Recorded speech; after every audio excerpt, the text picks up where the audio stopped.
ఆరాధింతును, నేను ఆరాధింతును, ఆరాధింతును. లైట్స్ ఆన్ చేయండి.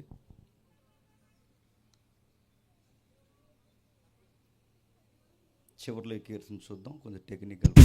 ఆరాధింతును. ఆపండి ఆరాధించరు. నిజానికి పెద్ద మనుషులు ఈ మీటింగ్ చేస్తున్న వాళ్ళు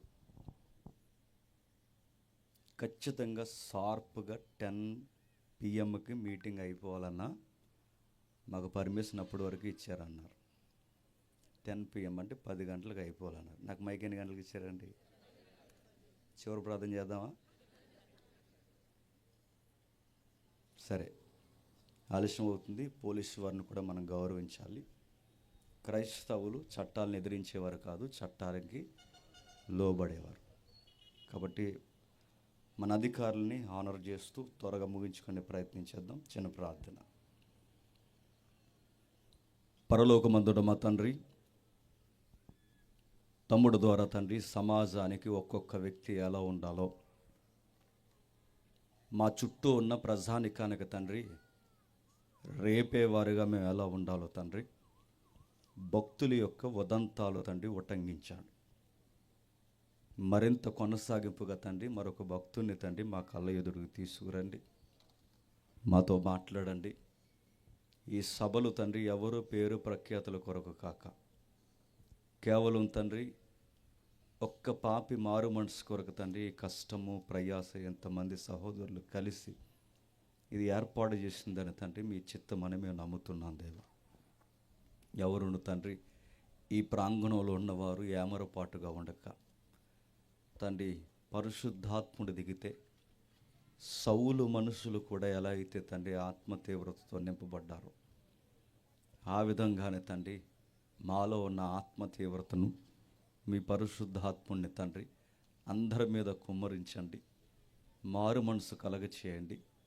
నీతిని గూర్చియు పాపమును గూర్చియు తీర్పును గూర్చియు తండ్రి వారి హృదయాల్లో ఒప్పింప చేయండి తండ్రి. లోతైన సంగతులు తెలుసుకునే ప్రయత్నంలో తండ్రి మరింతగా తండ్రి విస్తరించి మాట్లాడుకోవడానికి మాతో మా అందరితో మీరు ఉంటారని కోరుతూ మమ్మల్ని మేము అప్పగించుకుంటూ తగ్గిపోతూ క్రీస్తునామని ఈ ప్రార్థన సమర్పిస్తున్నాం తండ్రి.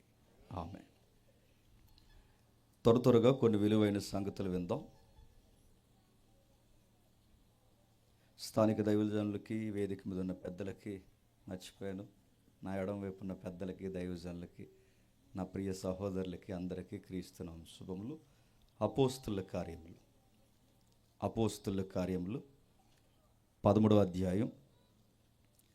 అపోస్తుల కార్యములు 13వ అధ్యాయం. అపోస్తుల కార్యములు 13వ అధ్యాయం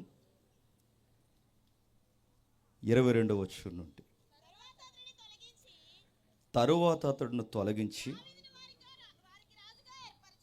దావీదును వారికి రాజుగా ఏర్పరచెను. మరియు ఆయన, నేను యెష్షయి కుమారుడైన దావీదును కనుగొంటిని, అతడు నా ఇష్టానుసారుడైన మనుష్యుడు, అతడు నా ఉద్దేశములను నెరవేర్చునని చెప్పి అతన్ని గూర్చి సాక్ష్యమిచ్చాను. ఆగుదాం. కొన్ని వచనాలు ఎన్నిసార్లు చదువుకున్నా పదే దేవుడు మనతో మాట్లాడుతున్నట్టు మనకు అనిపిస్తుంది. అలాంటి వచనాల్లో ఒక వచనం ఇది.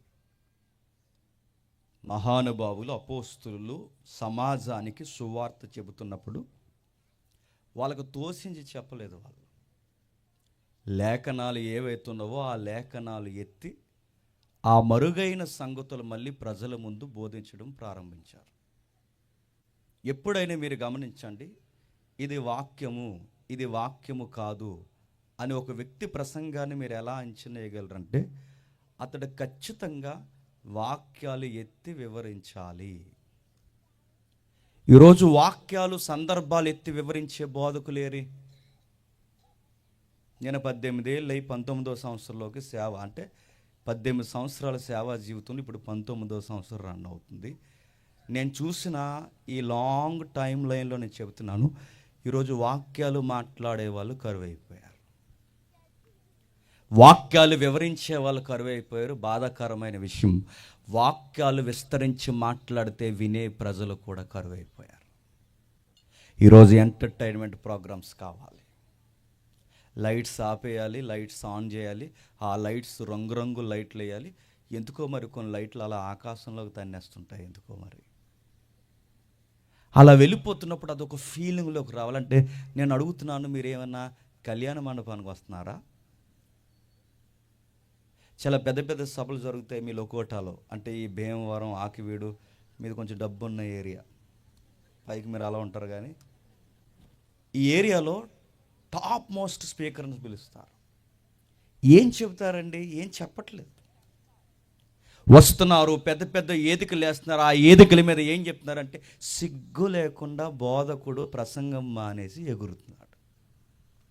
ఆ ఎగురులాటకి ఆయనే ఎగురుతున్నాడు. అంటే ఇంక మేము ఎగరకపోతే బాగోదు, మాకు దావీదు ఆత్మ లేదని మీరు అనుకుని మీరేం చేస్తున్నారు?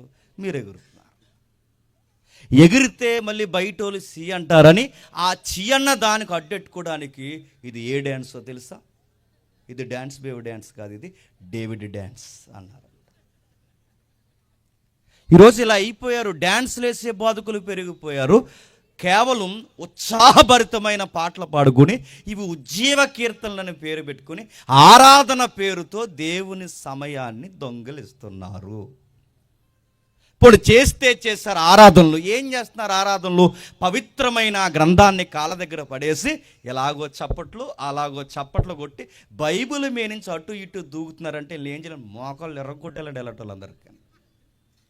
నువ్వు ఆరాధన చేయకపోయినా పర్లేదు, కానీ ఆ వాక్యాన్ని నువ్వు కాళ్ళ దగ్గర ఎత్తుకు పెడుతున్నావు. ఎవరు నేర్పించాడో తెలియదు, కానీ అదో రకమైన తన్మయత్వం ఆరాధనలు ఎక్కువైపోయాయండి. ఒకప్పుడు ఆరాధన చేస్తే ఆల్టర్ కాల్లో ఉండేది. ఆల్టర్ కాల్ అంటే పశ్చాత్తాపంతో పిలిచే పిలుపులా ఉండేది. ఇప్పుడు ఆరాధనలు ఎలా ఉన్నాయో తెలుసా? మేళాల్లాగా ఉన్నాయి. మేళాలు పెద్ద పెద్ద బాక్సులు ఇలా వేలాడదీస్తున్నారు, దానికి పెద్ద పెద్ద తబలా సౌండ్లు పెడుతున్నారు, డీజేలు అంటున్నారు, మిక్స్డ్ మ్యూజిక్లు కొడుతున్నారు. ధడా కొట్టేసరికి ఇక చేతులు ఏదుంటే తిప్పుకుంటూ కూర్చుంటున్నారు. గిర్ర బైబిల్ లేదు, ఇంకా కచ్చి పోయిందిరా, తగ్గిందిరా, మరుగైపోయిందిరా. ఒక తరం లేదా ఒక 15-20 సంవత్సరాల క్రితం ఈ ఆరాధన పేరు ఉండేదిరా, పోయిందనుకుంటే మళ్ళీ ఇప్పుడు కొత్త ట్రెండ్గా తెర మీదకి వస్తుంది. అందుకే వీళ్ళ సంగతి తేల్చడానికే చెప్పండి మమ్మల్ని పుట్టించాడు దేవుడు. అడుగుతాం, కడుగుతాం, కడిగి పడేస్తాం. మా స్లోగన్ ఏంటి చెప్పిన? సత్యం చెప్పడమే కాదు, దుర్బోధనని దులిమాడేస్తాం. గుర్తుపెట్టుకో. వాక్యానుసారంగా లేకపోతే నువ్వు ఎమ్మెల్యేకి అల్లుడివైనా ఐ డోంట్ కేర్, నీ సంగతి తేలుస్తాం.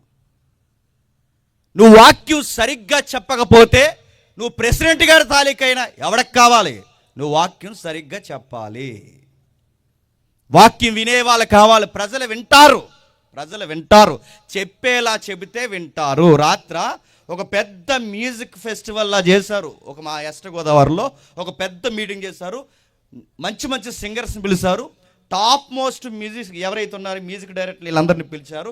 మంచి మంచి ఇన్స్ట్రుమెంట్స్ ప్లే చేస్తున్నారు. 11:30 అయింది. వీళ్ళకలాగా కూడా లేటుగా ఇచ్చారు నాకు వాక్యం. నేను అనుకున్నాను బ్యాచ్ వెళ్ళిపోతారు, చాలామంది పబ్లిక్ పాటల కోసం వచ్చారు కదా అనుకున్నాను. కానీ నాకు అర్థమైన విషయం ఏంటి చెప్పిన? పాటలు అయిపోయినా ఒక్కరు కదలలేదు. కారణం ఏంటి చెప్పిన? ప్రజలకి వాక్యం వినాలని ఉంది.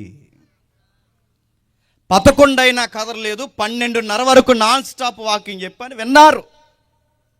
చెబితే వింటారు. వినేలా చెప్పాలి.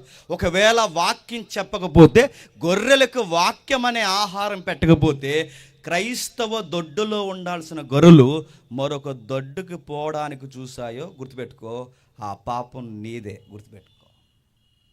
వేయాల్సిన మేత దానికి సరిగ్గా వేయకపోతే రేపొద్దున ఎవడో వస్తాడు, పర్సనాలిటీ డెవలప్మెంట్ క్లాసులు అంటాడు, ఆ మోటివేషనల్గా వెళ్ళిపోతారు. ఆ తర్వాత ఏవిరా ఆత్మలను అడిగితే ఆరాధన చేశాను ప్రభు అంటే ఇలా రా, పక్కకు రా అంటాడు దేవుడు. వాక్యం చెప్పు. ఒక వ్యక్తి ఎలా నిలబడతాడంటే వాక్యం చెప్పు. పాటలు వద్దంటలేదు, పాటలకు మేము వ్యతిరేకం కాదు, ఆరాధనకు మేము వ్యతిరేకం కాదు, కానీ వాక్యం చెప్పకుండా ఆరాధన పేరుతో ప్రజల సమయాన్ని దొంగిలించవద్దు. అందుకే వాక్యం ఆలోచిద్దాం. ఏముంది వాక్యం? పురాతనమైన విషయాన్ని ఎత్తి భక్తుడు మాట్లాడుతున్నాడు. దావీదును ఒక విషయాన్ని తెర మీద తీసుకొస్తున్నాడు. 21 చూడండి. ఆ తర్వాత వారు రాజు కావాలని కోరగా దేవుడు బెన్యామీను గోత్రికుడైన కీసు కుమారుడైన సౌలుకి వారికి 40 ఏండ్ల వరకు దయచేసును. ఏంటి? ఇశ్రాయేలు చరిత్ర ఏమైందో మనకు తెలుసు. ఇశ్రాయేలు చరిత్ర బానిస బతుకుల్లో నుంచి బయటకు వచ్చిన తర్వాత వాళ్ళ కొంతకాలం బాగా ఉండాలని, ఎక్కువ కాలం దేవునికి దగ్గరగా ఉండాలని దేవుడు జడ్జెస్ని ఇచ్చాడు. వారినే న్యాయాధిపతులు అంటారు. ఆ న్యాయాధిపతుల యొక్క పరంపరనే న్యాయాధిపతుల గ్రంథం అంటారు. ఆ న్యాయాధిపతులను ఇచ్చాడు. ఆ న్యాయాధిపతులు ఎవరు టైం లైన్లో నోటిఫికేషన్ వాళ్ళకి రిలీజ్ చేయబడిందంటే యెహోషువ, మోసే యొక్క శిష్యుడు లేదా మోసే యొక్క పరంపరలో కొనసాగిన వాడు. యెహోషువ నాయకత్వంలో చక్కటి న్యాయ పరిపాలన ఇవ్వబడింది. న్యాయాధిపతులు సుమారు 24 మంది, దగ్గరికి 24 మంది న్యాయాధిపతులు అక్కడ నిలబడిన తర్వాత ఒక్కరు తినంగా ఉండలేదు. ఎందుకంటే తిన్నంగా ఉండాల్సిన వారు అక్కడక్కడ కక్కుర్తి పనులు చేస్తారు. అటు తిరిగారు, ఇటు తిరిగారు, రక్షించవలసినందుకే న్యాయాధిపతుల్లో రిపీటెడ్గా కనబడే మాట తెలుసా? యెహోవాకి మరలా విరోధముగా ప్రజలు పాపము చేసిరి. మరలా చేసిరి. అధ్యాయం దాటకుండానే అధ్యాయంలో కనబడుతుంటుంది ఈ పదం. మీరు చూడండి, న్యాయాధిపతుల్లో మరలా చేసిరి. ఇక న్యాయాధిపతుల పరంపర తగ్గిపోతుంది, జడ్జెస్ టైం లైన్ తగ్గిపోతుంది. ఆ చివరి జడ్జిగా వ్యవహరిస్తున్న వ్యక్తులు సమూయేలు యొక్క కొడుకులు. ఎవరు? సమూయేలు యొక్క కొడుకులు. మర్చిపోవద్దు. ఎందుకు ఇదంతా నేను చెప్తున్నామంటే, ఆ కాలమందు ఆ తర్వాత అపోస్తుల కార్యంలో ముడిపెట్టాడంటే, మీరు అపోస్తులు ఎక్కడ చెప్పినా వాళ్ళ ప్రసంగాలు ఏం చెప్తున్నారు చెప్పండి? పాత హిస్టరీని బేస్ చేసుకునే వాళ్ళ ప్రసంగాలు చెప్తున్నారంటే, రిఫరెన్స్ని లేవనెత్తుతూ, వాక్యాలు లేవనెత్తుతూ, లేఖనం చూపిస్తూనే వాళ్ళ వాక్యాలు వివరిస్తున్నారు. కనుక మనము కూడా అపోస్తులు బోధ చేయవలసిన వారము గనక మనం కూడా వాక్యాన్ని వివరించాలి. అందుకే ఏం జరుగుతుంది? ఆ న్యాయాధిపతుల కాలం వచ్చింది. ఆ న్యాయాధిపతుల కాలం వచ్చిన తర్వాత ఇక చివరి న్యాయాధిపతులు సమూయేలు ఉండేవాడు. సమూయేలు గారికి వయసు అయిపోయింది, రిటైర్మెంట్ ప్రకటించేశాడు. ఆ రిటైర్మెంట్ టైంలో ఎవరిని పెట్టాడు? వారసత్వంగా కొడుకుని పెట్టాడు. ఆ కొడుకులు మంచోళ్ళ, తెలుగులో సామెత ఉంది, పండిత గర్భాన సొంటలు పుట్టారు. సమూయేలు గారి పేరు చెప్తే ఊరు పెద్దలు లేచి, అయ్యా మా ఊరు వస్తున్నారేందయ్యా, ఏదైనా తప్పుందా చెప్పండి అయ్యా అని అడిగేవారు. మా ఊరు వస్తున్నారేందంటే, ఆ రోజుల్లో పాస్టర్ గారు ఊరు వస్తున్నారంటే ఆ రోజుల్లో ఊరు పెద్దలు భయపడేవారట. దైవజనుడు వస్తున్నాడంటే భయపడి లేచి నిలబడి, గవిని యొద్దున్న పెద్దలు లేచి నిలబడి అనేవారట, అయ్యా చెప్పండి అయ్యా, మా యవనస్తులు ఏమన్నా సరిగ్గా లేరా? ఊరు ఏమన్నా యెహోవాకు విరుద్ధంగా పనిచేస్తుందా? చెప్పండి. మేలుకరమైన ప్రవచనం చెప్పడానికి వచ్చారా? కీడు ఏదైనా సెలవు ఇవ్వడానికి మా దగ్గరకు వచ్చారా?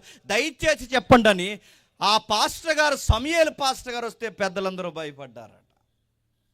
ఒక మాట చెప్పనా? మన యథార్థంగా జీవించి, మన వాక్యానుసారంగా జీవిస్తే ప్రజలు, బాగా వినాలి, దైవజనులను చూసి చెప్పండి భయపడతారు. అది ఏ తరమైనా. ఈరోజు అడుగుతున్నాను, దైవజనులను చూసి భయపడే తరాలు లేవు. ప్రజలకి భయం వేసేలా జీవించే చెప్పండి దైవజనులు లేరు. ఎందుకు ఎలా అయిపోయారు చెప్పనా? ఈ మాట అంటున్నాను, నేను అందరిని అంటలేదు, మంచి దైవజనులు ఉన్నారు, నేను అందరిని అంటలేదు, కొందరిని అంటున్నాను. ఎందుకు చెప్పనా? అనుకున్న కానుక ఇవ్వకపోతే కోపమించి వెళ్ళిపోయే సేవకులు ఉన్నప్పుడు సేవకుల మీద గౌరవము, భయము ఉంటుందా? మంచి కూర ఇకపోతే ఇంక రేపు నీ సభకు రామనే వాళ్ళు ఉన్నారు తెలుసా? అప్పుడు అనిపిస్తుంది, ఎవడరా నువ్వు అనిపిస్తుంది అండి. కూర కోసం ఆలోచించి, కవర్ కోసం ఆలోచించి అడుగుతున్నాను, అసలు నీ లెవెల్ ఏంటి? గాడ్స్ సర్వెంట్ నువ్వు, గాడ్స్ సర్వెంట్. దేవుడికి ప్రతినిధివి నువ్వు, దేవుని సేవకు నువ్వు. కూర కోసమా, కవర్ కోసమా? బెస్ట్.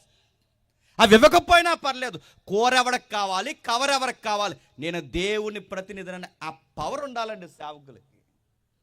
ఏది? ఊరి పేరు అడగండి, ఎవరన్నా అడగండి, బ్రేకులో కూడా నా దగ్గర రాకండి, ఎవరండి సేవలో కూడా నన్ను అడగండి. ఒక ఉదాహరణ చెప్తాను వినండి.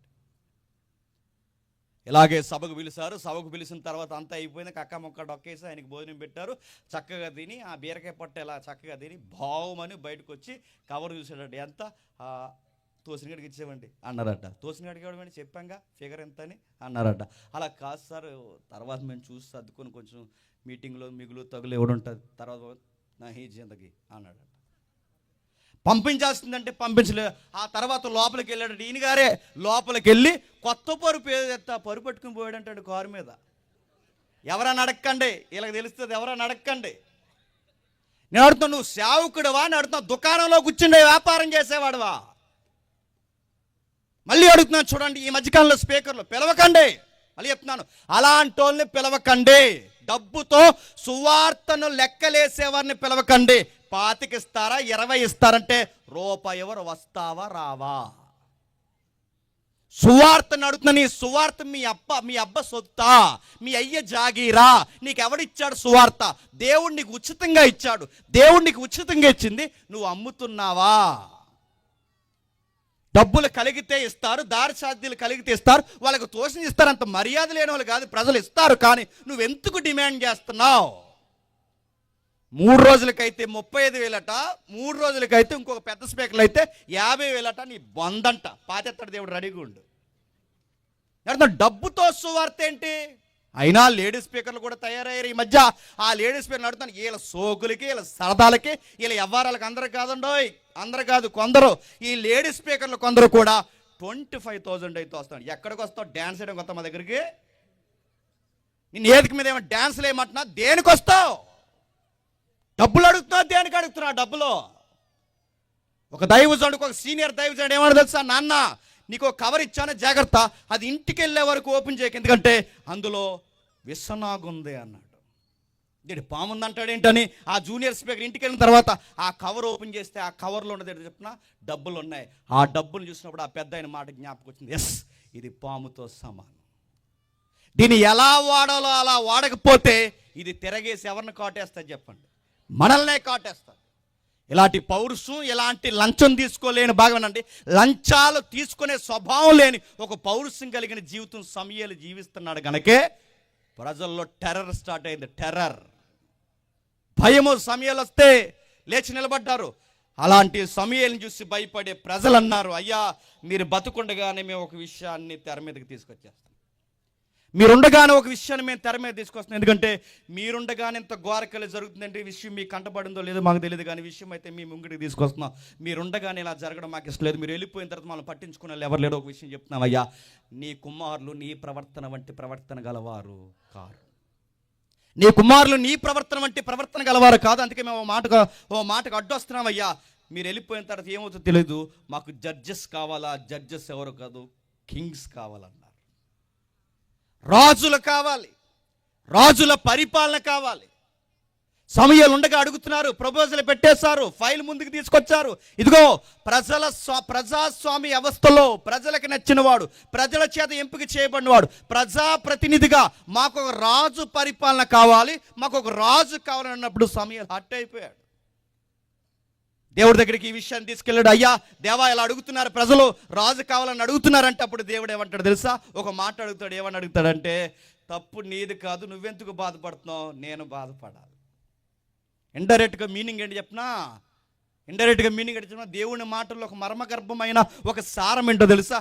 అసలు వాళ్ళు రాజును అడుగుతున్నాడంటే కారణం ఏంటంటే నీ కుటుంబానికి తిరగలేక. నీ కుటుంబమే కనుక సమూయేలు సరిగ్గా ఉండుంటే, నీ ప్రవర్తన వంటి ప్రవర్తన గలవారుగా నీ కొడుకులుంటే ప్రజల నోట ఏ మాట రాదో తెలుసా? రాజు కావాలని రాదు. నువ్వు ఉన్నంత కాలం రాలేదు, నువ్వు పదవి దిగావు, నువ్వు ఆ యొక్క కార్యాన్ని పోషించే పాత్ర దిగావు, నీ కొడుకులు సరిగ్గా లేరు కనుక ప్రజల నోట అంటే ఏమొస్తుంది చెప్పండి?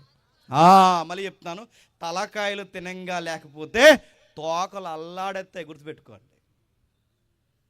పాస్టర్ గారే బాగానండి, పాస్టర్ గారే టీవీ చూసేస్తున్నాడు అనుకోండి, విశ్వాసులు ఇంక మామూలుగా ఉండదు, డ్యాన్స్ బేబీ డ్యాన్సే.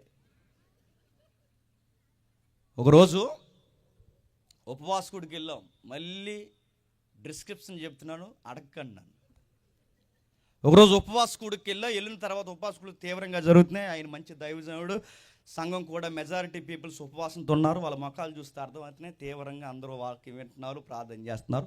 అయిపోయిన తర్వాత లాస్ట్ రోజు కనుక మమ్మల్ని ఇంటికి భోజనం తీసుకెళ్లారు. తీరా ఇంటికి వెళ్ళేసరికి పాస్టర్ గారు ఎంతో వైరాగ్యంతో, సంఘం ఎంతో వైరాగ్యంతో ఉంటే పాస్టర్ అమ్మ గారు వాళ్ళ అమ్మాయి సీరియల్ ఎండింగ్లో ఉన్నారు. ఇంకేమంటామంటే చెప్పండి, అడుగుతున్నాను. పాస్టర్ గారి కుటుంబంలోనే ఆ తల్లి కూతుర్లు ఇద్దరు అని అడుగుతున్నాను. వాళ్ళే సీరియల్ చూస్తే అడుగుతున్నాను, విశ్వాసుల్ని పట్టుకోగలమా? పెద్దలు జడ్జెస్ ఇలాగే తయారైతే వాళ్ళు అన్నారు, ఆ భయం లేకుండా అడిగారు, మాకు రాజు కావాలంటే దేవుడు చెప్పాడు. చెప్పు వాళ్ళకి రాజు ఎలా ఉంటాడు. 40 సంవత్సరాలు అరణ్యంలో నడిచినప్పుడు నీటి చుక్క పచ్చని మొక్క అరణ్యంలో లేనప్పుడు ఆకాశం నుంచి వీళ్ళకి మన్నా కురిపించి వీళ్ళకి చక్కటి ఆహార వసతులు నడిపించి వీళ్ళ బట్ట మాయకుండా సొమ్మ చెల్లకుండా ఇంత పోషించిన నేను వాళ్ళకి రాజుగా కనబట్టలేదా, రాజు అనిపించట్లేదా? ఒక్కసారి వివరించి హిస్టరీ సమయాలు మొత్తం వివరించారు. వివరించిన తర్వాత మొత్తం సబ్జెక్ట్ నాకు ఈ వంకరోలు అన్నారు, మాకు రాజే కావాలి అన్నారు. అది కాదు, తోటి మానవుడు మరొక మానవుడికి రాజు అయితే, తోటి మానవుడు మరొకడికి రాజు అయితే మనిషి పరిపాలన మరొక మనిషికి సౌఖ్యంగా ఉండదు. వాడు మాటిచ్చి మనుషుల్ని బానిసలుగా వాడుకుంటాడు. మళ్ళీ చెప్తున్నాను, గుర్తుపెట్టుకోండి. మీరు ఎంతమంది ఓట్లేసి గెలిపించుకున్నా, ఇప్పుడు వాళ్ళనైనా రేపు పొద్దున్న రాబోయే వాళ్ళైనా వాళ్ళనైనా ఏళ్ళనైనా మీరు ఎవరినైనా గెలిపించుకుంటే ఒక కవి ఏమన్నా తెలుసా, ఎదవలు పదవులు తిరిగితే పనికి మానులు పదవులకు ఎక్కారట. అంతే రాజకీయం అంటే, గుర్తుపెట్టుకోండి. ఇక ఎవరు ఏంటని అడగండి. ముందెళ్ళినోడు మంచోడు, వెనకాల వచ్చినోడు చెడ్డోడు, వెనకాల వచ్చినోడు మంచోడు, ముందెళ్ళినోడు చెడ్డోడు, ఈ స్లోగన్ ఏమీ లేదు. బాగా గుర్తుపెట్టుకోండి. వాళ్ళ ఎదవలు ఇలా పనికి మాలను అన్నట్టుంటాయి రాజకీయాలు. ఎవరు చూడండి, అందరూ ఆట ఆడించేది ఎవరితోనో తెలుసా? మనం ఎంత గొర్రెలు అంటే మామూలు గొర్రెలు కాదు, కొండల్లో తిరిగే గొర్రెల కన్నా దారుణమైన గొర్రెలు మనం. ఏ చెప్తే అది నమ్ముతాం. అలాగే అడుగుతున్నారు చూడండి. చెప్పాడు సమయాలు, చెప్పిదిగో పాలిటిక్స్ అంటే ఎలా ఉంటాయి చెప్పు సమయాలు, రాజకీయం అంటే ఎలా ఉంటాయి చెప్పు వాళ్ళకి. వాడు ముందొచ్చి మీకు దండం పెడతాడు, తర్వాత వాడు గద్దెనెక్కిన తర్వాత మీతో దండం పెట్టిస్తాడని చెప్పు. వాడు ముందొచ్చి మిమ్మల్ని దేవుళ్ళు అంటాడు, ఆ తర్వాత నేనే దేవుని దండం పెట్టండి రా అంటాడు. చెప్పు రాజకీయం ఎలా ఉంటుందో. ఒక మనిషి మరొక మనిషి మీద రాజు అయితే వాడు గుర్రాల వెనకాల పరిగెట్టాలి, వాడి ఇంట్లో అంట్లు దోమాలి, వాడికి ఊడిగిన చేయాలి, వాడికి స్నానం చేయించాలి. మన పిల్లల పిల్లల పిల్లల భవిష్యత్ ఆడి కుటుంబాన్ని పోషించడానికి తప్ప మనకంటూ స్వేచ్ఛా జీవితం ఉండదు. హక్కులు కూడా అరించిపోతాయని చెప్పు. మనుషుల పరిపాలన సాటి మనుషుల్ని బానిసలు చేస్తానని చెప్పంటే మొత్తం విన్న తర్వాత ఇలా అన్నారు, మాకు ఆడే కావాలి అన్నారు. జనాలు ఎప్పుడు అంతేనండి, నిజం చెబితే ఎక్కదో వీళ్ళకి దరిద్రమే కావాలి. దేవుడు అన్నాడు, ఇచ్చే అన్నాడు. ఆయన గారిని ఇచ్చారు. ఆయన పేరు, మొదటి రాజు పేరు సమూయేలు. ఆ సమూయేలు ఏం చేశాడు? రాజకీయాలు తెలియనోడిని రాజుని చేస్తే, బాగా వినండి, రాజకీయాలు తెలియనోడిని రాజుని చేస్తే ఆ సౌలు గారు ఏం చేస్తాడో మనకు తెలుసు. రాజకీయాలు తెలియని రాజుని సౌలుని చేస్తే సౌలు రాజకీయాల్లో కొత్త కొత్త రంగులు నేర్చుకున్నాడు. నేను తప్ప మళ్ళీ ఇంకెవడో రాజు ఉండకూడదని, నేను తప్ప నా కొడుకులు ఎవరో రాజరికానికి ఇంకెవరో రాకూడదని, నా కొడుకులు తప్ప ఇంకెవరు రాజరికానికి రాకూడదని ఎవరిని ఎదగకుండా తొక్కేయడం ప్రారంభించాడు. దేవుని చిత్తానికి వ్యతిరేకమైన పనులు చేశాడు. తనకు నచ్చింది చేసి, బాగా వినాలి, తనకు నచ్చింది చేసి ఇది దేవుడికి నచ్చుతుందిలే అనుకున్నాడు. మనం కూడా అంతే. మనకు నచ్చింది చేసేసి మనం ఏమనుకుంటాం తెలుసా? ఈ దేవుడికి నచ్చింది అనుకుంటాం. సౌలుకి నచ్చినవి చేసి దేవుడికి నచ్చుతాయి అన్నీ దేవుడికి నచ్చుతున్నాయి అనుకుంటూ ఇలాంటి రకరకాలు చెప్పింది చేయకుండా రకరకాల బలులు ఐటమ్స్ అన్ని రెడీ చేసి పెద్ద పెద్ద బహుమానాలన్నీ సౌలు దేవుడికి బలి అర్పణలు ఇస్తుంటే అప్పుడు సమూయేలు ప్రవక్త వచ్చి ఒక మాట అన్నాడు, నీకు మాట చెప్పాలి, మాట వింటలేదు నువ్వు అన్నాడు. సౌలు, నువ్వు మాట వినడం లేదని అడుగుతాను. ఒకరోజు గాడిదలు మేపుకుని బిక్కు బిక్కుమని బతికి ప్రజల ముందు నిలబడ్డానికి భయపడే ఇంత పిరుకోడు రాజు అయితే ఇప్పుడు ఎవరు మాట వింటలేదట?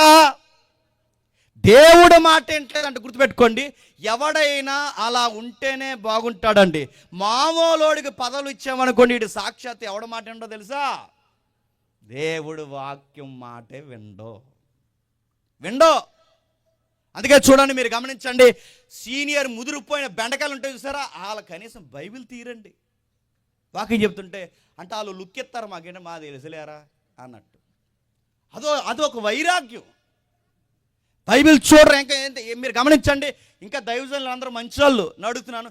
కొంతమంది స్పీకర్స్ వాక్యం చెప్తుంటే వీళ్ళు ఏమంటే మా తెలుసులే వెళ్తున్నాం అన్నట్టు పోతారు, వాక్యాలు వినరు. నేను అడుగుతున్నాను, అదో రకమైన వైరాగ్యం సౌలు అది వచ్చింది. నువ్వు దేవుని వాక్కు, దేవుని వాక్కు, దేవుని వాక్యం, దేవుని మాట నువ్వు వినడం లేదు. గుర్తుపెట్టుకో, మాట వినడం శ్రేష్టం, తర్వాతే మిగిలిన ఏమన్నా. ముందు మాట విను. వినలేదు, మాట వినోడిని దేవుడు పక్కన పెట్టి మాట కందనంత దూరం తిరుగుతున్నాడు కనుక పక్క పెట్టి మరొక ఆయన్ని తెర మీద తీసుకొచ్చాడు. ఆ తెర మీదకి తీసుకొచ్చిన వ్యక్తే నూగు మీసాలు, రింగులు తల, చక్కటి కుర్రోడు, 16 సంవత్సరాల కుర్రోడు. ఆ కుర్రోడికి ఒక హృదయం ఉందట. ఆ హృదయాన్ని ఇలా ఇప్పితే ఓ అమ్మాయి లేదంట హృదయంలో. బాగా వెంట కుర్ర బ్యాచ్. ఆ అబ్బాయి యొక్క హృదయాన్ని ఇప్పితే ఏముంది? లబ్డబ్ అని కొడుతుంది. ఆ శబ్దం ఎవరి కోసం కొట్టుకుందంటే యెహోవా యెహోవా యెహోవా యెహోవా అని కొట్టు. దేవుడు ఆ హృదయాన్ని ఇప్పితే ఆ హృదయం నిండా దేవుని పాటలే. ఆ హృదయాన్ని కదిపితే ఆ హృదయం నిండా దేవుని యొక్క తలంపులే. ఆ హృదయాన్ని ఎలా కదిపినా, ఆ నోరు ఎలా ఇప్పినా, అడుగులు మడుగులు ఏది చేసినా అబ్బాయి పనులన్నీ దేవుడే. గొర్రెల వెనకాల తిరుగుతాడు. ఆ గొర్రెల వెనకాల తిరుగుతూ గొర్రెల్ని చూసినప్పుడు గొర్రెల్లా కనబడవట. ఆ గొర్రెల్లో దావీదుకి ఎవరు కనబడతారు తెలుసా? ఆ గొర్రెల్లో దావీదే గొర్రెలా కనబడతాడట. నేను వీటికి కాపర్నైతే నాకు ఒక కాపరున్నాడు, ఆయన పేరు యెహోవా అన్నాడు. మనకి నేను అడుగుతున్నాను, బయటికి వెళితే మన వ్యూ ఎలా ఉండదో దావీదు గారు చెప్తున్నారు చూడండి. బయటికి వెళ్ళిన తర్వాత దావీదు గారు చూస్తుంటే గొర్రెల్లో తన్ను ఊహించుకుంటున్నాడు. పచ్చని బయలు కనబడుతున్నాయట.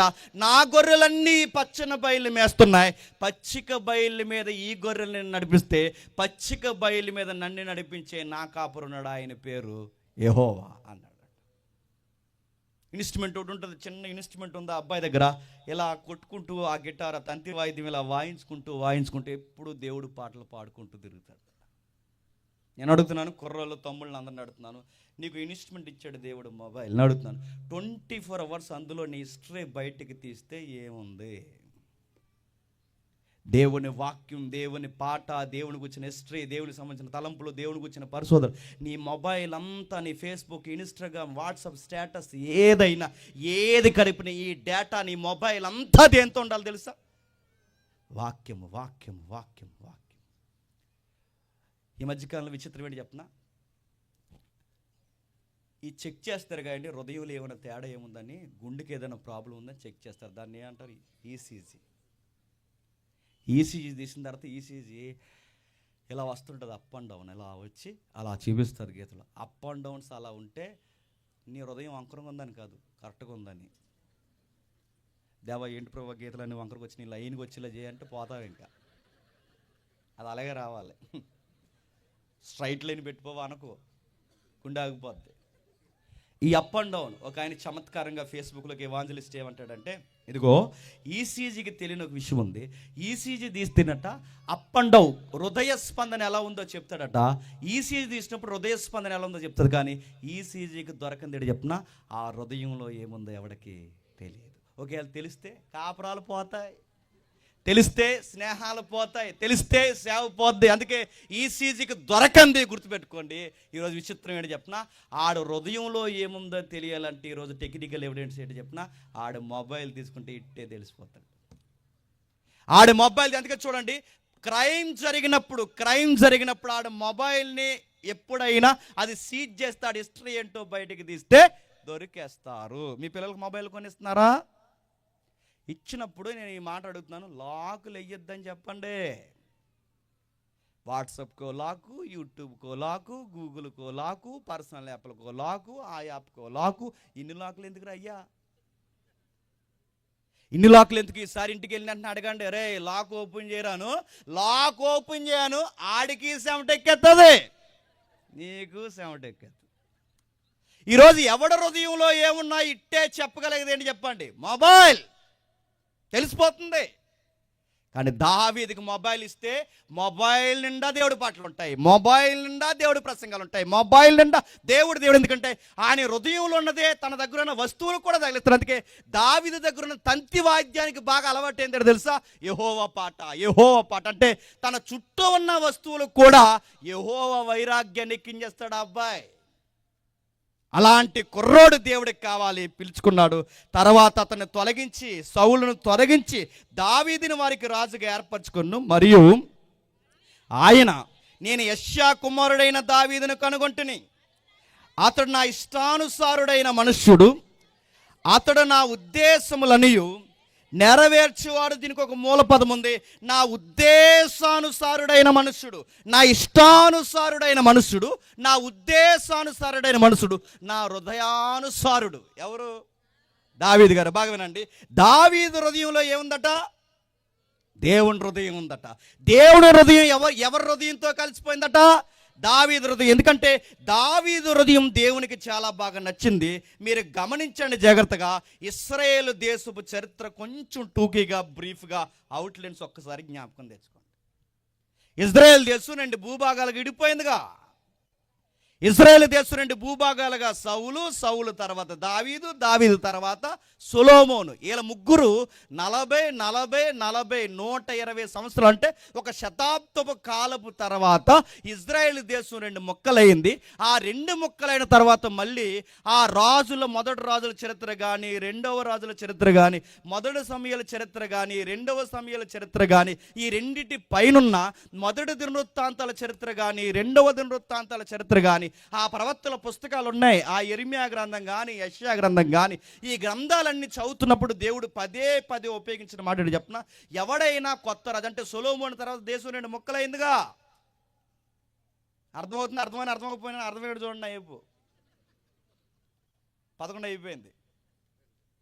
దావీదు తర్వాత, సొలొమోను తర్వాత 2 ముక్కలైపోతే దేశంలో కొత్త రాజులు, అంటే ఇజ్రాయేల్ దేశంలో కొత్త రాజులు వస్తారట, యోధా దేశంలో కొత్త రాజులు వస్తారట. కొత్త రాజు ఎవరు వచ్చినా దేవుడు ఎలా చూస్తాడు తెలుసా?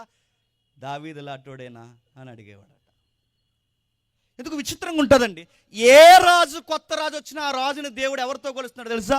దావీదులా ఉన్నాడా లేదా? దావీదులా ఉన్నాడా లేదా?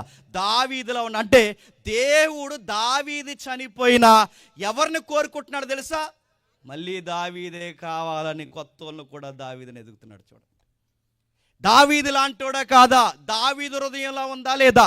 దావీదు లాంటోడా కాదా? అందుకే చూడండి, ఎందుకు దావీదు దావీదు అని దేవుడు అంత పరిశ్రమించిపోయాడంటే తన హృదయం దేవుని హృదయముతో, చెప్పండి, మమేకమైపోయింది. అయినా అడుగుతున్నాడు విచిత్రంగా, మీకు బైబిల్ మీద అవగాహన ఉంటే అసలు హృదయాన్ని గురించి బైబిల్ ఎక్కడైనా మంచిగా చెప్పిందండి?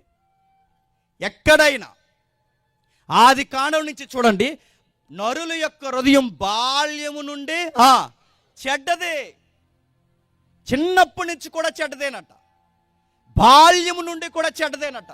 ఎక్కడ మీరు చూడండి, సౌండ్ తగ్గించండి, ఎక్కడ మీరు చూడండి, చిన్నప్పటి నుంచి చెడ్డదేనట. చిన్నప్పటి నుండి. ఎంత ఘోరాతి ఘోరమైన హృదయమో మీకు ఉదాహరణ చెప్తాను వినండి. ఒకప్పుడు పిల్లలకి 10th వచ్చిన ఏమి తెలిసింది కాదు. ఒకప్పటికి వాళ్ళకున్న నాలెడ్జ్ చాలది. అప్పటికి ఏ పెద్ద నీతిమంతులు ఉన్నారని అన్న కానీ అప్పుడుకుండే హృదయం. కానీ ఇప్పుడు చూడండి, ఓ పిల్లగాడిని పిలిచి, ఎరా పెళ్లి చేసుకుంటావా అని అడగండి, ఆడు గోడైపు తిరిగిపోయి ఇప్పుడు అప్పుడే చేసుకోను అన్నాడంట. వీడికి ఏమర్థం అయిపోయింది? నన్ను సిగ్గుపడిపోతున్నాడు. నడుతున్నాను. వీడికి ఎలాగుంటే వయసు అయిపోయిన తాతని పిలిచి, ఏదాదా ఇక జుట్టు ఊడిపోతుంది, కొత్త లింగి, కొత్త పంచి, కొత్త చొక్క వేసో, ఏమైనా సంబంధం చూడమంటావా అని అడగండి. అంటే ఏమని చెప్పనా, ఏమంటాడు తెలుసా? ఇప్పుడు నాకెవరు ఎత్తారులేరా అంటే, ఎత్తే చింత చచ్చినా చెప్పండి, చచ్చిపోయే టైంలో కూడా నాకెవరు ఎత్తారు లేరా అంటున్నాడు తప్ప నాకెందుకు లేరా అంటున్నాడా? చిన్న పిల్లగోడిని పిలిచిన అడుగుతున్నాడు. మీరు చూడండి, ఎక్కడ మీరు చూడండి, ఒక్కరు హృదయం బాగుందా? ఈ రోజు నడుతున్నాను, ఆళ్ళు ఇంకా రాకముందే ఐ లవ్ యూ అన్నారంట. తూరేగలు పెట్టుకునే బ్యాచే నువ్వు నా తూరేగవే అన్నాడంట. మీరు చూడండి ఈరోజు ఎంత కల్ట్ అయిపోయిందో. మనిషి హృదయం బాల్యం నుంచి చెడ్డది, వాడు పశు హృదయం నుంచి. అందుకే బైబిల్ ఏమందంటే, వాడు నరుడు ఎదిగిన తర్వాత వాడు మూఢతను బయట పెడతాడు. ప్రస్తుతానికి కనబడరు కానీ వారు ఎదిగిన తర్వాత బయట పెడతారు.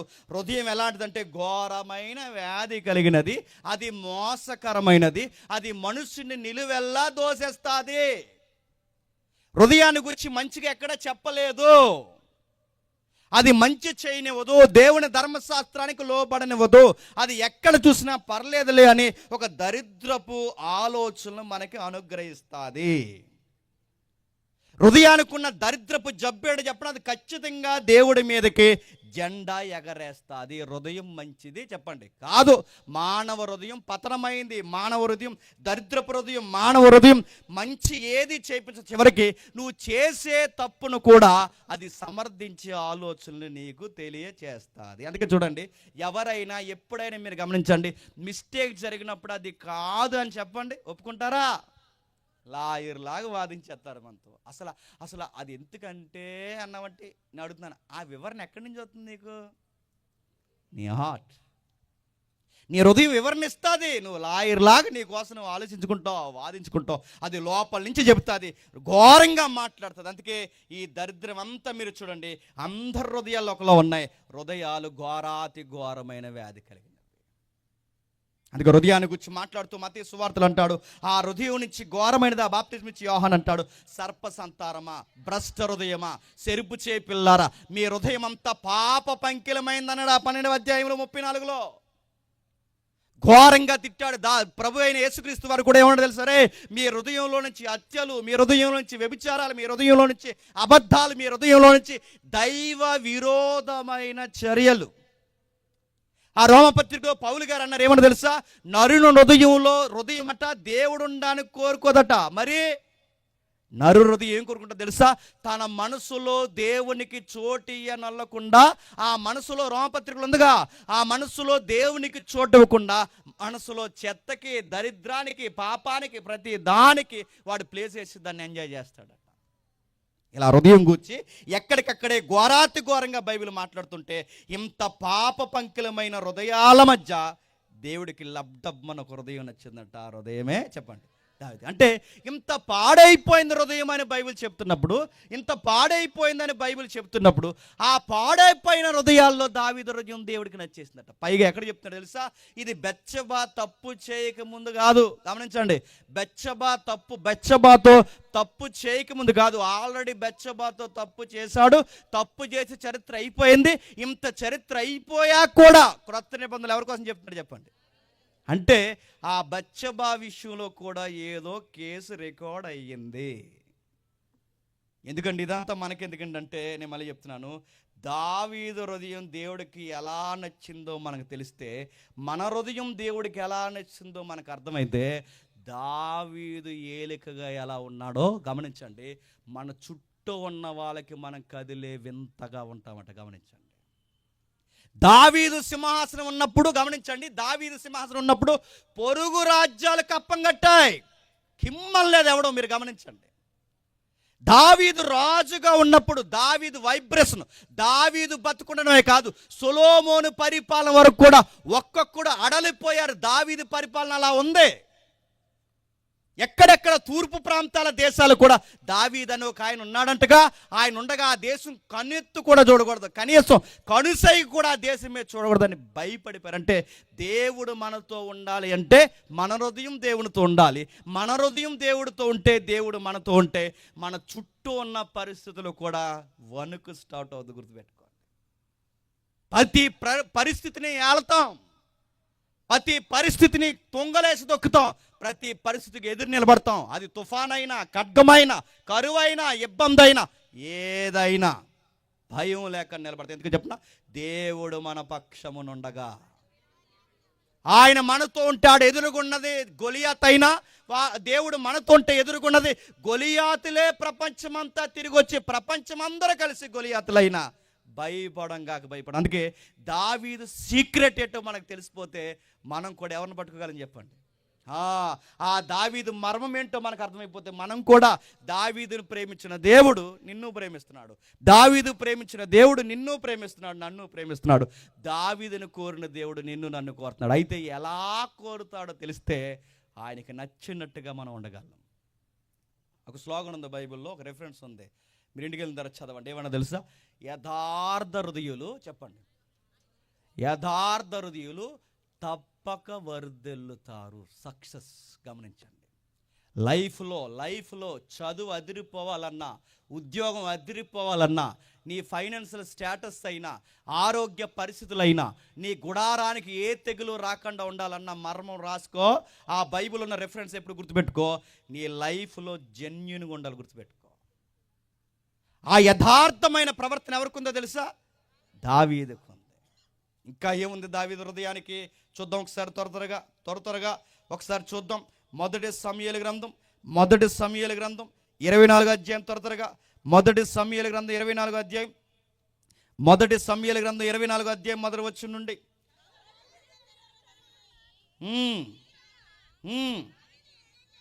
ఒకరు చదవండి. అతనికి వర్తమానం వచ్చెను, ఇశ్రాయేల్ అందరిలో నుండి. నేను చదువుతాను చూడండి, ఎందుకు వచ్చిన కూడా నేను చదువుతాను. టైం అయిపోయింది కదా, లేకపోతే మీతో చదివిద్దును. మీరు చదువురు నాకు తెలుసు, నేను చదువుతాను చూడండి. మొదటి వచనం. సౌలు ఫిలిస్తీన్లను తరుముట మాని తిరిగి రాగా దావీదు ఎల్కాదుల అరణ్యమందు ఉన్నాడని అతనికి వర్తమానం వచ్చెను. అప్పుడు సౌలు ఇశ్రాయేల్ అందరిలో నుండి 3000 మందిని ఏర్పరచుకుని కొండ మేకల వరకు వాసము గల శిలాపర్వతములు మీదకి దావీదు అతని జనులను ఎదుగుటకే బయలుదేరి వచ్చాను. సందర్భం మీకు తెలియాలి. సుమారు ఎంతమంది తీసుకొస్తున్నాడట? 3000 మంది. ఎవరిని పట్టుకోవడానికట? ఒక్కని పట్టుకోవడానికి ఎంతమంది అట?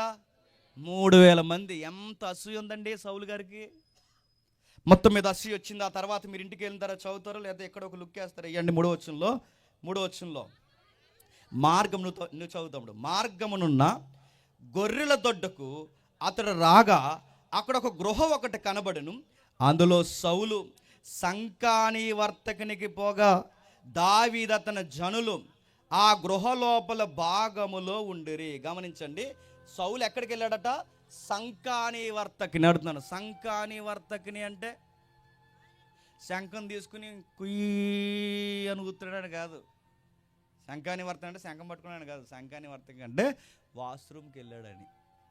వాష్రూమ్ అంటే తెలుసు కదా, ఇంక అంటే ఏంటంటే డీటెయిల్గా అడగండి, ప్రాక్టికల్స్ చేయలేము. ఇక్కడ వెళ్ళాడు ఏదో కాలకృత్యాలు తీసుకోవడానికి. ఆ రోజుల్లో రాజు కదండి, మనకులాగా సొమ్మెట్టుకుని వెళ్ళిపోడు కదా, మరి రాజు కాబట్టి కొంచెం ఆయనకి కొంచెం సెక్యూరిటీ ఏరియా కావాలి. ఆ రోజుల్లో ఉన్న ఏరియా ఏంటంటే గృహం ఉంది. ఆ రోజుల్లో అదే వాష్రూమ్ వాళ్ళకి. ఆ లోపలికి వెళ్ళాడు. ఆ గృహలో సంకాని వర్తకునికి పోగా వాళ్ళు నిలువు టంగిలు వేసుకుంటారుగా. ఇప్పుడున్న డ్రెస్సులు కాదు కదా, ప్యాంటు షర్టు ఇప్పుడు వేసుకున్నట్టు లెగ్గిన్లు అవి లేవు కదా ఆ రోజుల్లో ఈ నిలువు టంగిలు వేసుకుంటే ఆ నిలువు టంగి సెంగు దూరంగా ఉంటుంది, ఎందుకంటే కాళ్ళ వరకు ఉంటుందిగా. ఈ సెంగు ఇలా తీసుకున్న సంకాని వర్తకి పోతున్నప్పుడు సరిగ్గా బాత్రూంలో దావీదు తన జనాలతో ఉన్నాడు. సీను ఉంచుకోండి ఒకసారి. 3000 మంది బయట ఉన్నారు, సింగిల్గా ఒకడు బాత్రూంలో దొరికాడు. ఆ 3000 మందిని తీసుకొచ్చినోడే బాత్రూంలోకి వచ్చాడు. ఇంతకన్నా మంచి అవకాశం ఉంటుంది చెప్పండి. దావీదుకి చెప్తున్నారు, మై కింగ్ డేవిడ్, నీకు విషయం చెప్పాలి, ఇంతకన్నా మంచి ఆపద దొరకదు. ఏసై 3వ కంటికి తెలియకుండా గృహలో ఏసై యెహోవా ఒక దినం ఇస్తానని చెప్పాడుగా, ఆ దినం ఇదేనేమో గ్రహించు, ఆప్షన్ పోగొట్టుకో. ఏసై తొక్కే ఇంకా లెక్కండి, కుట్టే ఇక లెక్కడ చేసాయి, ఏదో ఒకటి చేసాయి. ఇక సౌలు ఎంతకన్నా బాగా మనకు దొరకడు. జనాలు బయట ఉన్నాడు, ఒక్క లోపల ఉన్నాడు. వెళ్ళి పీక కసక్కును కోసే. అంతేనంటావా? అనలేదు దావీదు. మనమైతే ఏమని చెప్పండి, అవును రాన్నయ్య, నన్ను అలాగే ఎంకరేజ్ చేయండి, వెళ్తున్నాను, ఏది కత్తేది మనం అంటాం. అలా అనలేదు. చూడండి ఆ అబ్బాయి ఎంత బాగా చెప్తున్నాడు చూడండి. వెళ్ళాడు, నేను చదువుతున్నాను చూడండి. వెళ్ళాడు, వచ్చాడు, చెంగుని కట్ చేశాడు, బయటకు వచ్చి ఒక మాట అన్నాడు, దూరంగా వెళ్ళిపోతున్నాడు. ఇతడు యెహోవా చేత అభిషేకం నొందినవాడు గనుక యెహోవా చేత అభిషక్తుడైన నా ప్రభువునకు నేను ఈ కార్యము చేయను, యెహోవాను బట్టి అతన్ని చంపను. అతడు తన జనులతో చెప్పును. ఏమంటున్నాడు చూడండి, శత్రువు చేతుల్లోకి చిక్కినా ఎవరికి భయపడుతున్నాడో? శత్రువు కాదు, 3000 మందికి కాదు, నరహత్య ఎందుకు చేయనట్టున్నాడంటే యెహోవా అనే ఒక వ్యక్తి ఉన్నాడు. తూకాలేస్తాడు. గొలియాతినే కొట్టిన నేను సౌలును కొట్టడం పెద్ద లెక్కేం కాదు. గొలియాతినే గడగళ్ళాడిచి ఫిలిస్తీన్ల సైన్యాన్ని పరారైపోయేలా చేసిన నేను, నా ముఖ పరిచయాలు ఎరిగిన ఈ సైన్యాన్ని 3000 మంది వచ్చినా 6000 మంది వచ్చినా పరిగెట్టించేయగలను, కానీ చేయను. ఎందుకంటే ఇది యెహోవా ఏర్పరిచిన మనుషుడని నాకు తెలుసు. అందుకే నేనేమంటలేదు, ఆయన వదిలేస్తాను. సౌలు వెళ్ళిపోతున్నాడు, ఎందుకంటే తెలియదు, బాత్రూమ్ నుంచి బయటకు వచ్చి వెళ్ళిపోతున్నాడు. అయ్యా తండ్రి సౌలా, తండ్రి గారు మీకో మాట చెప్పాలి, మిమ్మల్ని చంపేయాలంటే 2 నిమిషాలు అయ్యా, మిమ్మల్ని చంపేయాలంటే. మీకు విషయం చెప్తున్నానయ్యా, 2 నిమిషాల్లో మిమ్మల్ని చంపేయగలను. కానీ మీరు గమనించండి, నా పక్కనున్న వారిని పేక్ కోసేమన్నారు, ఇదే సరైన టైం అని. నా పక్కనున్న వారిని పేక్ కోసేమన్నారు, ఇదే టైం అని. నీ మెడకాయ మీద తలకాయ నరికి పాడేమన్నారు, ఇదే టైం అని. కానీ గమనించండి, నేను మీకు దగ్గరకు వచ్చాను. నా మనసు, నా హృదయం ఒక మాట చెప్పింది, యెహోవా ఏర్పరిచిన మనుషుడు సుమా. మీ పీక్ కొయ్యాలంటే 2 నిమిషాలు, కానీ నేను కొయ్యలేకపోయిన. ఎందుకు చెప్పినా మీరు గమనించండి, మీకు దగ్గరగా నేను వచ్చాను అనుకో, ఎవిడెన్స్ చెప్తాను చూడండి. ఇదిగో మీ వస్త్రపు చెంగు నా దగ్గర ఉంది, మొక్క ఇదిగో, మీరు వెనక్కి ఒకసారి చెక్ చేసుకోండి, అక్కడ మొక్క కట్ అయి ఉంటుంది చూడండి. ఆ మొక్క కట్ అయినంత దగ్గరికి నేను వచ్చానంటే మీ పీక్ కట్ చేయడం నాకు పెద్ద విధేయమే కాదు. మీ క్లాతే కట్ చేసానంటే మీ పీక్ కట్ చేయడం పెద్ద విషయమా? నేను కొయ్యలేను అన్నాడు అని గమనించండి. అని 5వ వచనంలో ఏమంటున్నాడు చూడండి. సౌలు పై వస్త్రము సెంగును కోసెను, సౌలు పై వస్త్రం తాను కోసెనని దావీదు మనసులో నొచ్చుకొని, బాగా వినాలి, ఏ పాయింట్ మీద వెళ్తున్నాం మనం, ఏ పాయింట్ మీద వెళ్తున్నాం? దావీదు హృదయం దేవుడికి ఎందుకు నచ్చింది? ఎందుకు నచ్చిందో తెలుసా? తను పాడు చెయ్యాలనుకున్నవాడు చేతికి చిక్కితే కనీసం అతడికి హాని చేయకుండా ఆ క్లాత్ కట్ చేసినందుకు కూడా ఏమనుకున్నాడట? మనసులో నొచ్చుకున్నాడు. అదండి, అంటే దావీదు యొక్క హృదయం మీరు గమనించండి, చాలా సెన్సిటివ్గా ఉంటుందండి, సున్నితమైన హృదయం. దావీదు హృదయం ఎందుకు నచ్చింది? సున్నితమైనది అనగానే ప్రతిదానికి కోపం ఇస్తాడని కాదు, ప్రతిదానికి ముఖం తిప్పుకుంటాడని కాదు, ప్రతిదానికి మూతాడిస్తాడని కాదు. సున్నితమైనది అంటే చెప్పిన శత్రువు కూడా హాని చేయడు. చాలామంది ఏమంటారంటే, నేను చాలా సెన్సిటివ్ అండి, నన్ను అలా అనకంటే, నువ్వు సెన్సిటివ్ అనకూడదు అయ్యా, నువ్వు సైకో. సెన్సిటివ్ వేరు చెప్పండి, సైకో వేరు. సైకో అంటే చెప్పనా, నీకు పాట ఇవ్వకపోతే కోపం ఇస్తావు చెప్పండి, వాక్యం ఇవ్వకపోతే కోపం ఇస్తావు, నీకు మైక్ ఇవ్వకపోతే కోపం ఇస్తావు, ఫోటో ఇవ్వకపోతే కోపం ఇస్తావు, నీకు ముందుగా అందరికన్నా కూర ఇవ్వకపోతే, నీకు అన్నీ కోపాలే. సైకోవు నువ్వు. దాన్ని అడ్డెట్టుకోవడానికి సెన్సిటివ్ అనుకో. నువ్వు సెన్సిటివ్ కాదు, నువ్వు సైకోవు. ఎందుకంటే ఈ దానికి కూడా కోపం ఇస్తారా? సెన్సిటివ్ అంటే తెలుసా? శత్రువుకు హాని చేసే అవకాశం ఉన్నా ప్రత్యక్షంగా పరోక్షంగా ఆయనకు ఒక సిగ్నల్ ఇచ్చినందుకు బాధపడుతున్నాడు. చూడండి, ఆయన వస్త్రపు చెంగును కోసినందుకు బాధపడుతున్నాడట. ఈ పాయింట్ బేస్ చేసుకుని ఒక మాట్లాడుతున్నాను, మీరు చెక్ చేసుకోండి. నేను ఎందుకు దావీదులా నచ్చలేకపోతున్నాను, దావీదు ఎందుకు నచ్చాడు, నేను ఎందుకు నచ్చలేకపోతున్నానంటే, నువ్వు కుళ్ళు మొహమోడివి. నీ మైండ్ ఎలాంటి చెప్పనా, నీ ఎదురిల్లు ఎప్పుడూ పోకూడదు, నీకు నువ్వే బాగుండాలి. ఇదిలో ఇంకెవ్వడో బాగుండుకోకూడదు. ఎవడైనా బట్టలు వేసుకుంటే చూడలేవు, ఇల్లు కట్టుకుంటే చూడలేవు, వస్తువు కొనుక్కుంటే చూడలేవు, నీకన్నా ఎవడన్నా బాగుంటే చూడలేవు. అదే మైండ్ రా అని అడుగుతున్నా. అదే మైండ్, అది దావీదు మైండ్ కాదు, అది చెప్పండి, డెవిల్ మైండ్. అది ఉన్నదేమో చెక్ చేసుకోండి. ఎవరినైనా ఎదురుగా పొగిడితే చూడలేవు. ఎమ్మెల్యే గారు చూడండి, ఇంత చేసిన తర్వాత ఎమ్మెల్యే గారు అది పేరు చెప్తున్నారండి. అర్థం, నీకు పట్టానేమి నచ్చదా, నీకేమి నచ్చదా, నువ్వు అనుకుంటున్నావు నువ్వు పెద్ద భక్తిపరుడు అని. నువ్వు భక్తిపరుడు ఏమీ కాదు. అసలు దావీదును పోల్చుకో, దావీదు సిగ్గుపడిపోతాడు, ఆయన పోల్చుకుంటున్నావని. దావీదు హృదయం నీకు ఏదైనా నచ్చుతుందా? ఎదుటోడు బట్టలు నచ్చు, ఎదుటోడు మంచి బట్టలు వేసుకుంటే నచ్చదు, ఎదుటోడు ఇల్లు కట్టుకుంటే నచ్చదు, ఎదుటోడు సంపాదిస్తే నచ్చదు, నీ ఎదిరింటోడిగా, నీ ఈదిలో వాడేగా, నీకు అది కూడా నచ్చలే. అవేం కలరా? చిన్నప్పుడు మా ఏరియాలో పెద్దలు అనేవారు పసరగొల్లు అని. పసరగొల్లు నీకు అవేం కలరా నడుతున్నావు? ఒకటి మంచిగా చూడలేవా? నడుతున్నాను, తింటున్నాడు, తిన్నే, నువ్వు అనుకోవాలిగా, పోన్లే నాకు లేదు, ఆడ ఎలాగైనా తింటున్నాడు అనుకోవాలిగా. నాకు ఇల్లు లేదు, పోన్లే ఆడికైనా ఉందా అనుకోవాలిగా. నేను ఎలా కొనుక్కోలేకపోయినా ఆడైనా కొనుక్కున్నా అనుకోవాలిగా. నడుతున్నా. ఇలాంటి వాళ్ళు చర్చిల్లో లేరా చెప్పండి, ఇలాంటి వాళ్ళు ఆరాధనలో లేరా చెప్పండి, ఇలాంటి వాళ్ళు పెద్దల్లో లేరా చెప్పండి, ఇలాంటి వాళ్ళు సేవకుల్లో లేరా చెప్పండి. నడుతున్నాను. వీళ్ళందరికీ మళ్ళీ ఎవరు మోడల్లో తెలుసా? నేను దావీదులు. మీరు దావీదులు అనకండి అయ్యా, దావీదులు అనకండి. దావీదు గారి హృదయం చూడండి, ఎదుటోడికి హాని చేస్తే బాధపడుతున్నాడు, ఎదుటోడికి హాని చేస్తే బాధపడుతున్నాడు. నువ్వు కోరుండి హాని చేస్తావు. నువ్వేం కట్ చేస్తావు తెలుసా? నువ్వేం కట్ చేస్తున్నావు? సెంగుని కట్ చేయవు. నువ్వు ఎంత డేంజర్గా అంటే, ఈ మాట అంటే బాధపడతారని తెలుసు కూడా వాళ్ళు ముందుకెళ్ళి కావాలని చెప్పు ఆ మాట అంటావు. ఈ మాట అంటే వాళ్ళు బాధపడతారని తెలుసు, అయినా మాట అంటే నువ్వు ఎలాంటి చెప్పినా మాటలతో గొంతు కోసే రకం నువ్వు కాదా చెప్పు. ఈ మధ్య చూడండి, ఏమన్నా అంటే చాలండి ఎట్టేస్తున్నారండి స్టేటస్లు ఎడతారు, మనకు కత్తి స్టేటస్లు ఎట్టి. ఆ స్టేటస్లు ఇప్పుడు అడుగుతున్నా వాళ్ళ ఫీలింగ్ ఏంటి చెప్పండి, స్టేటస్ ఎట్టిన ఫీలింగ్ ఏంటి చెప్పినా, వాళ్ళు దావీదులు మనం సౌలు అన్నమాట. వాళ్ళు దావీదులు మనం సౌలు. పైగా అందులో రిఫరెన్స్ ఏంటి చెప్పినా, ఆ రిఫరెన్స్ రాస్తారు ఏమని తెలుసా, నాశనమే వారు అంతము. మనమే నాశనం అయిపోవాలని నీ దావీదు హృదయం కాదు. నీ శత్రువు కూడా బాగుండాలని కోరుకోవాలి. నిన్ను చంపాలనుకున్నవాడు కూడా నువ్వు బ్రతకాలని కోరుకోవాలి. నిన్ను తరిమేవాడిని కూడా నువ్వు తండ్రి అని పిలిచే లక్షణాలు ఉండాలి. నీ నాశనాన్ని కోరేవాడిని నువ్వు చెప్పండి దీవించాలి, ప్రేమించాలి. చేయగలవా? క్రొత్త నిబంధన ఏముందో తెలుసా, ప్రేమించుటకు ప్రయాసపరుడు. ఏం చేయాలట? ప్రేమించడానికి ప్రయాసం. నేను ప్రేమించడానికి ప్రయాసం అంటే ఏంటండి, బయట ప్రేమలు అయితే ప్రయాసం ఏముండదు, అలా వచ్చి ఇలా తిరిగి గులాబీ ఇచ్చామంటే పట్ట, దానికి పెద్ద ప్రయాసం 2 రూపాయలు పువ్వు బయట అది తెచ్చి ఇచ్చామంటే ప్రేమించినట్టు. అనియా ఈరోజు నుంచి ఇదిగోరా పువ్వు పెట్టుకో జేబులో అనగానే అయిపోయాడు అంతే. ఇక రోజు పువ్వు ఇవ్వడం కాదు లవ్ అంటే.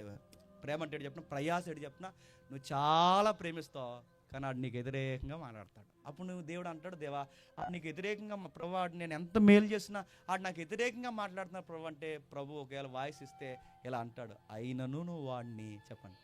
అప్పుడు స్టార్ట్ అవద్దు ప్రయాస. కష్టంగా ఉంది ప్రభురా, తప్పదు నాన్న కుమారుడా ప్రేమించి. ప్రయాస ప్రయాస ప్రయాస. అందుకే చూడండి దావీదు గారు ఎంత విషయం చూడండి, శత్రువు కాని జరిగినా ఆయన బాధపడుతున్నాడు. నేను అడుగుతున్నాను, నీకు నచ్చని వాళ్ళకి ఈ మాటలో క్వశ్చన్ రేజ్ చేసుకోండి రాత్రి. మీకు నచ్చని వారికి, మిమ్మల్ని గిట్టిన వారికి, మీతో గొడవెట్టుకున్న వాళ్ళకి, మీ తిరగబడిన వారికి ఏదన్నా యాక్సిడెంట్ అయితే ఆ టైంలో నీ హృదయంలో నీకేమనిపిస్తుంది? రాసుకో తెల్ల పేపర్ మీద. పైకి వచ్చేమంటాం, అయ్యో అయ్యో పాపం కాలు ఇరిగిపోయిందండి అనుకుంటాం, కానీ లోపల యాదవకి అలాగంటాం, లేదా నా మీద తిరగబడతాడు అనుకుంటాం. అనుకోమండి, ఈ దావీదు హృదయం ఏదో చెప్పండి. నిన్ను ఇబ్బంది పెట్టే వాళ్ళ ఇంట్లో ఏదన్నా జరిగితే నీకు ఎక్కడో సునకానందం, వాడి ఈదులో ఏదన్నా పడితే నీకు సునకానందం. దావీదు శత్రువు కాని, అయ్యో పాపం ఎందుకు రాడికి అలా జరిగిందని బాధపడతాడట. ఇలా జరగకుండా ఉంటే బాగుండు, ఆడు కూడా మన సహోదరుడే కదని బాధపడతాడట. చూడండి దావీదు హృదయం ఎలా ఉంది, మన హృదయం ఎలా ఉంది. మనకు నచ్చిన వాళ్ళకి, మనకు నచ్చిన వారికి నష్టాలు జరిగితే మనకు ఎక్కడలేని ఉల్లాసం, ఆ రోజు ముద్ద ఎక్కువ తినేద్దాం. ఎందుకు ఆనందంగా ఉంటే, ఎందుకురా ఎంత ఆనందంగా ఉన్నా బ్యాడ్ న్యూస్ కదరా వినబడింది అంటే, ఆ బ్యాడ్ న్యూస్ మన న్యూస్ కాదు కదరా, ఆ న్యూస్ కదా, అందుకే ఆనందంగా ఉందంటారు.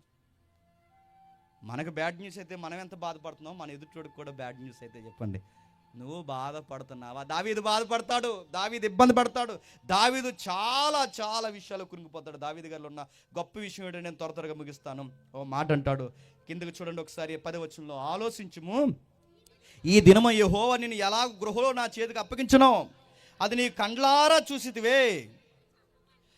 కొందరు నిన్ను చంపమని నాతో చెప్పినను నేను నీ యందు కనికరించి ఇతడు యెహోవా చేత అభిషేకము నొందినవాడు గనక నా ఏలిన వాడిని చంపనని నేను చెప్పి తిని, నా తండ్రి చూడుము, ఇదిగో చూడుము, నిన్ను చంపని వస్త్రపు చెంగును మాత్రమే కోసితిని గనక నా వలన నీకు కీడేమీ రాదు, నాలో తప్పిదములు ఎంత మాత్రము లేదని నీవు తెలుసుకునవచ్చును.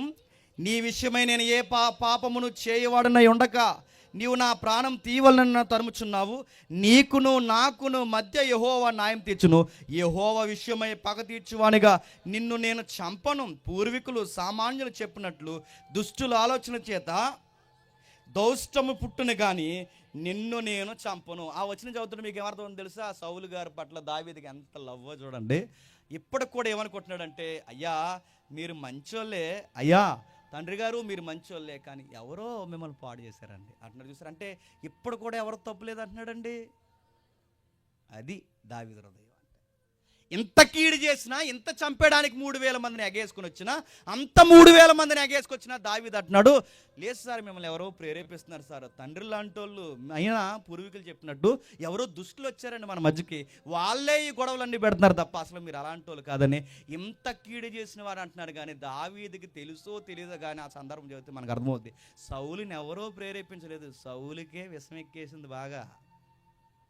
కానీ దావీదు ఏమంటాడు తెలుసా, మీరు మంచోళ్ళే కానీ ఎవడో మిమ్మల్ని రెచ్చగొడుతున్నాడు, ఎవడో మిమ్మల్ని ఇబ్బంది పెడుతున్నాడు, ఎవడో మన మధ్య కయ్యానికి కాలు దూతున్నాడు, మీరు మంచోళ్ళు. అంటే ఎంత బాగా చూస్తారంటే దావీదు గారు మీరు చూడండి, పాపం చేసి కీడు చేయడానికి వచ్చిన వాళ్ళని కూడా దావీదు అంటున్నాడు, అసలు మీరు మంచోళ్ళని అడుగుతున్నాను. మనకు హాని చేసిన వాళ్ళు మంచోని అనగలమండి? మనం అనగలమా? అనగలమా చెప్పండి? సన్నాసేదవండి అంటాం. ఇంత హాని చేసినా, ఇంత కీడు చేసినా ఆయన అంటున్నాడు, మిమ్మల్ని నేనేమన్నండి, ఎవరో మిమ్మల్ని నాకు గొడవ పెడుతున్నారు. అయినా మీకు విషయం చెప్తున్నాను, నా ఎక్స్ప్లెనేషన్ ఇస్తున్నాను, తండ్రి కొడుకు సమానుడిని, నేను ఎప్పుడు మీకు కలలో కూడా చెప్పండి హాని చేయను, కలలో కూడా హాని చేయను, ఎప్పుడు నష్టం చేయను. అయినా ఒక విషయం గుర్తుపెట్టుకున్నాను, నేను ఎంతైనా మీరు యెహోవా చేత అభిషేకింపబడ్డారు. అప్పటికి అభిషేకం ఉందా? పోయింది. అభిషేకం పోయిందన్న సంగతి దావీదుకి అర్థమవుద్దా? అయితే పాడైపోయిన సౌలు గారిని కూడా గౌరవిస్తున్నాడంటే సేవకుల పట్ల ఎంత గౌరవం అండి దావీదుకి? మిమ్మల్ని అడుగుతున్నాను, సేవకుల పట్ల మీకు గౌరవం ఉందా? మన పిల్లలు ఎంత భయం లేని కోళ్ళు అంటే, పాస్టర్ గారు ఇలా వస్తేనట, పాస్టర్ గారు వస్తున్నారు మమ్మీ, ఇంక నేను అలా వెళ్ళిపోతానంటే, సిగ్గులేని మమ్మీ అందంట, అలా వెనకాల నుంచి వెళ్ళిపో అందంట, అలా వెనకాల నుంచి వెళ్ళిపో, మళ్ళీ చూస్తే మళ్ళీ ప్రార్థన అది అంటాడు, అలా వెళ్ళిపో. ఎంత భయం లేదు. ఇంకో పాస్టర్ గారి ఇంటికి వస్తే భయం లేని ఒక ఆయన అన్నాడట, ఆ ఇంటి యజమాని, పాస్టర్ గారు వస్తున్నారే, టీ ఇచ్చి పంపించే అన్నాడట. పాపం వాళ్ళ ఇంట్లో టీ ఉండదని, వాళ్ళ ఇంట్లో టీ ఉండదని ఇప్పుడు వీళ్ళ ఇంటికి దేనికోసం వచ్చాడండి? టీ కోసం వచ్చి. అప్పుడు ఈయన అన్నాడట, టీ ఇచ్చి పంపించంటే ఇప్పుడు ఆయన టీ తాగేసి వెళ్ళిపోవాలన్నమాట. సేవకులు అంటే ఎంత లోకు. సేవకులు వస్తే నీ కొడుకు అలా పోతాడు, సేవకులు వస్తే నీ భర్త ఏమో టీ ఇచ్చి పంపే అంటాడు, సేవకులు వస్తేనేమో ఈ అని పైకి నవ్వి ఎప్పుడు వెళ్ళిపోతారో అన్నాడు చూస్తావు. అలాని ఇంటికి పిలిచి పరమానం పెట్టమని నేను చెప్పట్లేదు, కానీ వాళ్ళకి ఇచ్చే గౌరవం ఇవ్వండి. మరో మాట చెప్పనా, నీ కొడుకుల ముందు, కూతుర్ల ముందు, ముఖ్యంగా నీ భార్య ముందు లేదా నీ భర్త ముందు, నీ ఇంట్లో సేవకుల కొరకు నువ్వు ఏం మాట్లాడుతున్నావో జాగ్రత్త. అతడు మంచోడా చెడ్డోడా తర్వాత, అతడు సేవలో ఉన్నాడు, సేవకుడు. నేను దుర్బోధల కొరకు మాట్లాడలేదు, మంచో చెడో ఆయన గూర్చి నువ్వు పూర్తిగా తెలియకుండా మాట్లాడితే జాగ్రత్త. ఎంత లోకు నీకు. ఆయన కోసం మాట్లాడుతావు, ఆయన గురించి ఇష్టపచ్చినట్టు మాట్లాడుతావు, ఆయన మీద రకరకాల మాటలు వదిలేస్తావు. ఏమనుకుంటున్నావు? సేవకుడైనా దొంగ బోధల కోసం నేను చెప్పట్లేదు, మళ్ళీ చెప్తున్నాను, దొంగ బోధల కోసం నేను చెప్పట్లేదు, కాస్త నీతిగా సేవ చేస్తున్న సేవకుల కోసం చెప్తున్నాను. ఏం మాట్లాడుతున్నావు ఆయన గురించి? ఏవో పెద్దమ్మ ఆ సంఘానికి పోతే, ఈ సంఘానికి ఎదుగు వచ్చేవని అడిగితే ఈ పెద్దమ్మ అన్నదట, అత్తమాలి ఏళ్ళు నా వైపుకి ఎత్తుతున్నాడండి, మానేహన్ అన్న. ఇక నీకు ఏలు ఎత్తకూడదు, కాలు ఎత్తకూడదు, నిన్నేమనకూడదు, నిన్నేమనంటే మానేస్తావు, ఏమనకూడదు, నిన్ను గద్దించకూడదు. నిన్ను ఏమనాలంటే, నువ్వు ఎన్ని దుర్మార్గమైన పనులు చేసినా దేవుడు నీ పిండి పిసుకు తొట్టియు, నీ బుడ్డులో నూనెయు అనకూడదు, అనాలి. అలా అనకూడదండి. నేను ఏమంటే చెప్పిన, నీ తొట్టెలు వేసిపోద్ది చెప్పండి, నీ బుడ్డు పగిలిపోద్దని చెప్పాలండి. నన్ను అడిగితే అలా చెప్తున్నాను. నీకు సేవకుల భయం లేదు, గౌరవం లేదు. దావీదు గారిని చూసి నేర్చుకోండి, ఆయన సేవకుల్ని చాలా గౌరవిస్తున్నాడు. దావీదు గారిలో మనకు కనిపించేది చెప్పిన సున్నితమైన హృదయం, శత్రువు కూడా హాని చేయడానికి ఇష్టపడ్డు. ఆ శత్రువుతో కయ్యానికి దిగాడంటే, ఆ కయ్యానికి దిగుతున్నప్పుడు కూడా ఆయన కొలిసే కొలతాడు చెప్పిన, ఆడు యెహోవాను తృణీకరిస్తేనే గొడవ దిగుతాడు. గొలియత్తో గొడవ చేయడానికి కారణం ఏంటంటే, ఆడెవడండి యెహోవాను అనడానికి. ఆడు నన్నన్నా పర్లేదు, నన్ను తరుమునా పర్లేదు, కానీ నా దేవుణ్ణి అంటేనే చెప్పండి రగడ. సున్నతి లేనోడు అన్యుడు వాడెవడు అంటే, శత్రువుతో గొడవ దిగుతున్నప్పుడు కూడా ఆ గొడవలో ఆయన మేజర్ పాయింట్ ఏం చూస్తాడు చెప్పనా, దేవుడు ఉన్నాడా లేదంటే గొడవలో కారణం కూడా దేవుడు. దావీదు గారు గొడవల్లో దేవుడు ఉన్నాడండి, ఆయన పాటల్లో దేవుడు ఉన్నాడండి, ఆయన మనస్సులో దేవుడు ఉన్నాడండి. మీరు ఎక్కడ చూడండి దేవుడు దేవుడు దేవుడు దేవుడు దేవుడు దేవుడు దేవుడు. అందుకే దేవుని ఉద్దేశానుసారుడైన మనుషుడు, దేవునికి ఇష్టమైన మనుషుడు. ఇలాంటి ఇష్టమైన మనుషుడు దేవుడికి నచ్చాడు కనుకే ఎవరైనా కొత్త రాజు వచ్చిన వెంటనే దేవుడు అనేవాడట, దావీదు లాంటి రాజేనా అని అడిగేవాడట. మీరు కొన్ని పదులు రిఫరెన్స్ ఉన్నాయి ఆ వృత్తాంతాలు కానీ, రాజుల గ్రంథం కానీ, సమూయేలు గ్రంథంలో కానీ మీరు చూడండి. దావీదు లాంటి రాజైనా, కొత్త రాజు వచ్చినట్టు ఏమడుగుతాడు దేవుడు? దావీదు వంటి రాజైనా, దావీదు వంటి రాజైనా, దావీదు వంటి రాజైనా. ఇన్ని రెఫరెన్స్లో మీరు ఎన్ని రెఫరెన్స్ చూడండి. దావీదులో ఉన్నాడు లేడా? సొలొమోను దావీదులో ఉన్నాడు లేడా? హిజ్కియా దావీదులో ఉన్నాడు లేడా? ఆహాజు దావీదులో ఉన్నాడు లేడా? ఆహోబు దావీదులో ఉన్నాడు లేడా? ఉజ్జియా దావీదులాగా ఉన్నాడా? మీరు ఎవరిని కదపండి, యెహోరాము, యరాబాము, ఎవరినైనా మీరు చూడండి, దావీదులా ఉన్నాడా లేడా? దేవుడు రాజుల్లో ఎవరిని ఎదుగుతున్నాడు తెలుసా? దావీదు ఉన్నాడా లేదా? దావీదు ఉన్నాడు లేదా? ఇంత ఉద్దేశానుసారుడైన మనుష్యుడు, జాగ్రత్తగా వినండి, ఒక ఇంట్లో కొంపటెట్టాడు. ఇంత మంచి దావీదు గారు దేవుని ఉద్దేశానుసారుడైన మనుషుడు, మీకు తెలుసు, ఒక ఇంట్లో కొంపట పెట్టాడు. కొన్నిసార్లు దేవుడు బాగా మన దగ్గర అయిపోయినా అప్పుడప్పుడు మన కళ్ళు ఎత్తి మీద పోతాయి. నా దేవుడేగా, నా జేబులో ఉన్నాడు అనుకుంటాం మనం. అందుకు ఒక ఆవిడ అందట, దేవుడితో బాగా భక్తి ఎక్కువైపోయి ఇవిడ ఏమందంటే, పప్పు వండిందంట. పప్పు వండితే ఆ పప్పు ఎలా వండి, ఏ పప్పు ఎవడని ఎలా వండుతాడు ప్రపంచంలో అని అలా ఆయన తిట్టాడట. ఇడే ఈ పప్పు ఎలా ఉందండి అని అడిగింది. నీ మొహంలో ఉంది, పప్పులో ఉప్పు ఎక్కువైపోయింది. సర్లేండి నెక్స్ట్ అయిన అనాలి కదండి, అలా అనలేదట. బయటకు వచ్చింది, ఇలా పక్కొచ్చి చెప్పాలి కదా అందట. ఎవరిని? దేవుడిని చెప్పాలి కదా. పప్పులు ఎక్కువ చెప్పవేంటి, ఆయన నన్ను తిడుతున్నాడు, ఎంత లోకువో. ఈవిడు బయటకు వచ్చిన వెంటనే ఇలా పైకి చూసి చెప్పాలి కదా అనగానే దేవుడు పరలోకంలో సింహాసనం మీద ఇలా కంగారైపోయి, అయ్యో నా బిడ్డ పప్పులు ఉప్పు ఎక్కువైపోయింది, ఇప్పుడు ఎలాగని దేవుడు సర్రని దిగొచ్చాడు ఇప్పుడు కిచెన్ రూమ్లోకి. ఎంత లోకువో నీకు. దేవుడు మరీ దగ్గర అయిపోతే లోకువా అని అంటున్నా. అందుకే అండి, దగ్గరకుంటే విలువలు తెలియవు, దగ్గరకుంటే దేవుడి విలువ కూడా తెలియదు. దేవుని లోకు కట్టారు, దేవుని లోకు కట్టాడు. దావీదు గారు కూడా అలాంటి స్టేజ్ వచ్చింది. ఎంత సున్నితమైన హృదయం కలిగిన వాడు, సున్నితమైన హృదయం కలిగిన ఉరియాని చంపేశాడు. స్టోరీ అంత చెప్పను కానీ కొన్ని మాటలు చెప్తాను. ఎంత సున్నితమైన ఇంత శత్రువు కూడా హాని చేయని వ్యక్తి, ఎవరికి కలలో కూడా హాని చేయడానికి ఇష్టపడిన వ్యక్తి ఒక అబ్బాయిని చంపేశాడు, నిలువల్లా చంపేశాడు. ఎందుకు చంపేశాడు సార్? కారణాలేంటి? భూముల కోసమా? కారణాలేంటి? డబ్బు కోసమా? కారణాలేంటి? అధికారాల కోసమా? కారణాలేంటి? మాసగా చెప్పనా, అలా ఆవిడ కోసం చంపేశాడు. ఎవరు ఆవిడండి? ఉరియా గారు. పక్కోడు భార్య కోసం పక్కోడిని చంపేశాడండి. ఇటు దేవుడు ఉద్దేశానుసారుడైన మనుషుడే. దేవుడే చెప్పాడు, ఆ మనుష్యుడే. ఎందుకు అలా చేశాడంటే, దేవుడు పనులు ఉండాల్సినోడు దేవుడు పనిలో ఉండకుండా దేవుని పని విడిసి బంగ్లా ఎక్కి సాయంకాలం అలా తిరుగుతుంటే సాతానుగాడు ఒక ఫిల్మ్ చూపించాడు. కనబడ్డదా? ఎప్పుడు గుర్తుపెట్టుకోండి, సేవలో ఉన్నవారు సేవలో ఉండండి, ప్రార్థనలు ఉండేవారు ప్రార్థనలు ఉండండి, దేవుళ్ళు ఉండేవారు దేవుళ్ళు ఉండండి, సహవాసం జరుగుతున్నప్పుడు సహవాసంలో ఉండండి, ప్రేయర్ లేపు ఉన్నప్పుడు ప్రేయర్ లేపులో ఉండండి. ఎగ్గొట్టి మీరు అలా ఖాళీగా తిరిగారు అనుకోండి, బొమ్మాలీలు కనబడతాయి. గుర్తుపెట్టుకోండి. సాతానుగాడు రప్పిస్తాడు, చూపిస్తాడు, ఇలా చూపిస్తాడు. దావీదు గారికి టక్కన కనబడ్డదట, జూమ్ చేసి చూసాడట, ఇంకా జూమ్ చేసి చూసాడట. ఎవరు అని అడిగాడు. పక్కన ఆవిడ, సరే ఎవడో లేకుండా 2000 రా దగ్గరికి అని పిలిచాడు. ఎవరికి చెప్పు, అమ్మాయిని రమ్మని చెప్పు మన ప్యాలెస్కి అన్నాడు. రాజు దర్బార్కి వచ్చింది ఆవిడ. టక్ ఆవిడైనా ఏంటంటే అలా పిలిచారని అడగలు కదండి, ఆవిడ అడగదు. కొన్ని ఆవిడ మంచిదో తేడా తర్వాత ఇచ్చినాడు, మళ్ళీ లేనిపోని గొడవ. ఆవిడ వచ్చిన తర్వాత మొత్తం మీద ఇద్దరు చీకటి పని చేశారు, తప్పు చేశారు. భర్త హృదయాన్ని గాయపరిచే పని చేస్తున్నానని ఆవిడకి భయం లేదు, దేవుడు హృదయాన్ని గాయపరుస్తున్నానని చెప్పండి ఈయనకి భయం లేదు. మొత్తం మీద ఇద్దరు చీకటి పని చేశారు. అయిపోయింది. మీరు గమనించండి, అయిపోయింది. ఏమీ తెలియనట్టు అలా ఉండిపోయాడు. ఆ ఉండిపోయినప్పుడు చీకట్లో చేసిన తప్పు ఖచ్చితంగా తెర మీదకి వస్తుంది. మనం తెలియదు అనుకున్న తప్పు ఒకరోజు వెలుగులోకి భూతంలా ముఖం మీదకి వస్తుంది.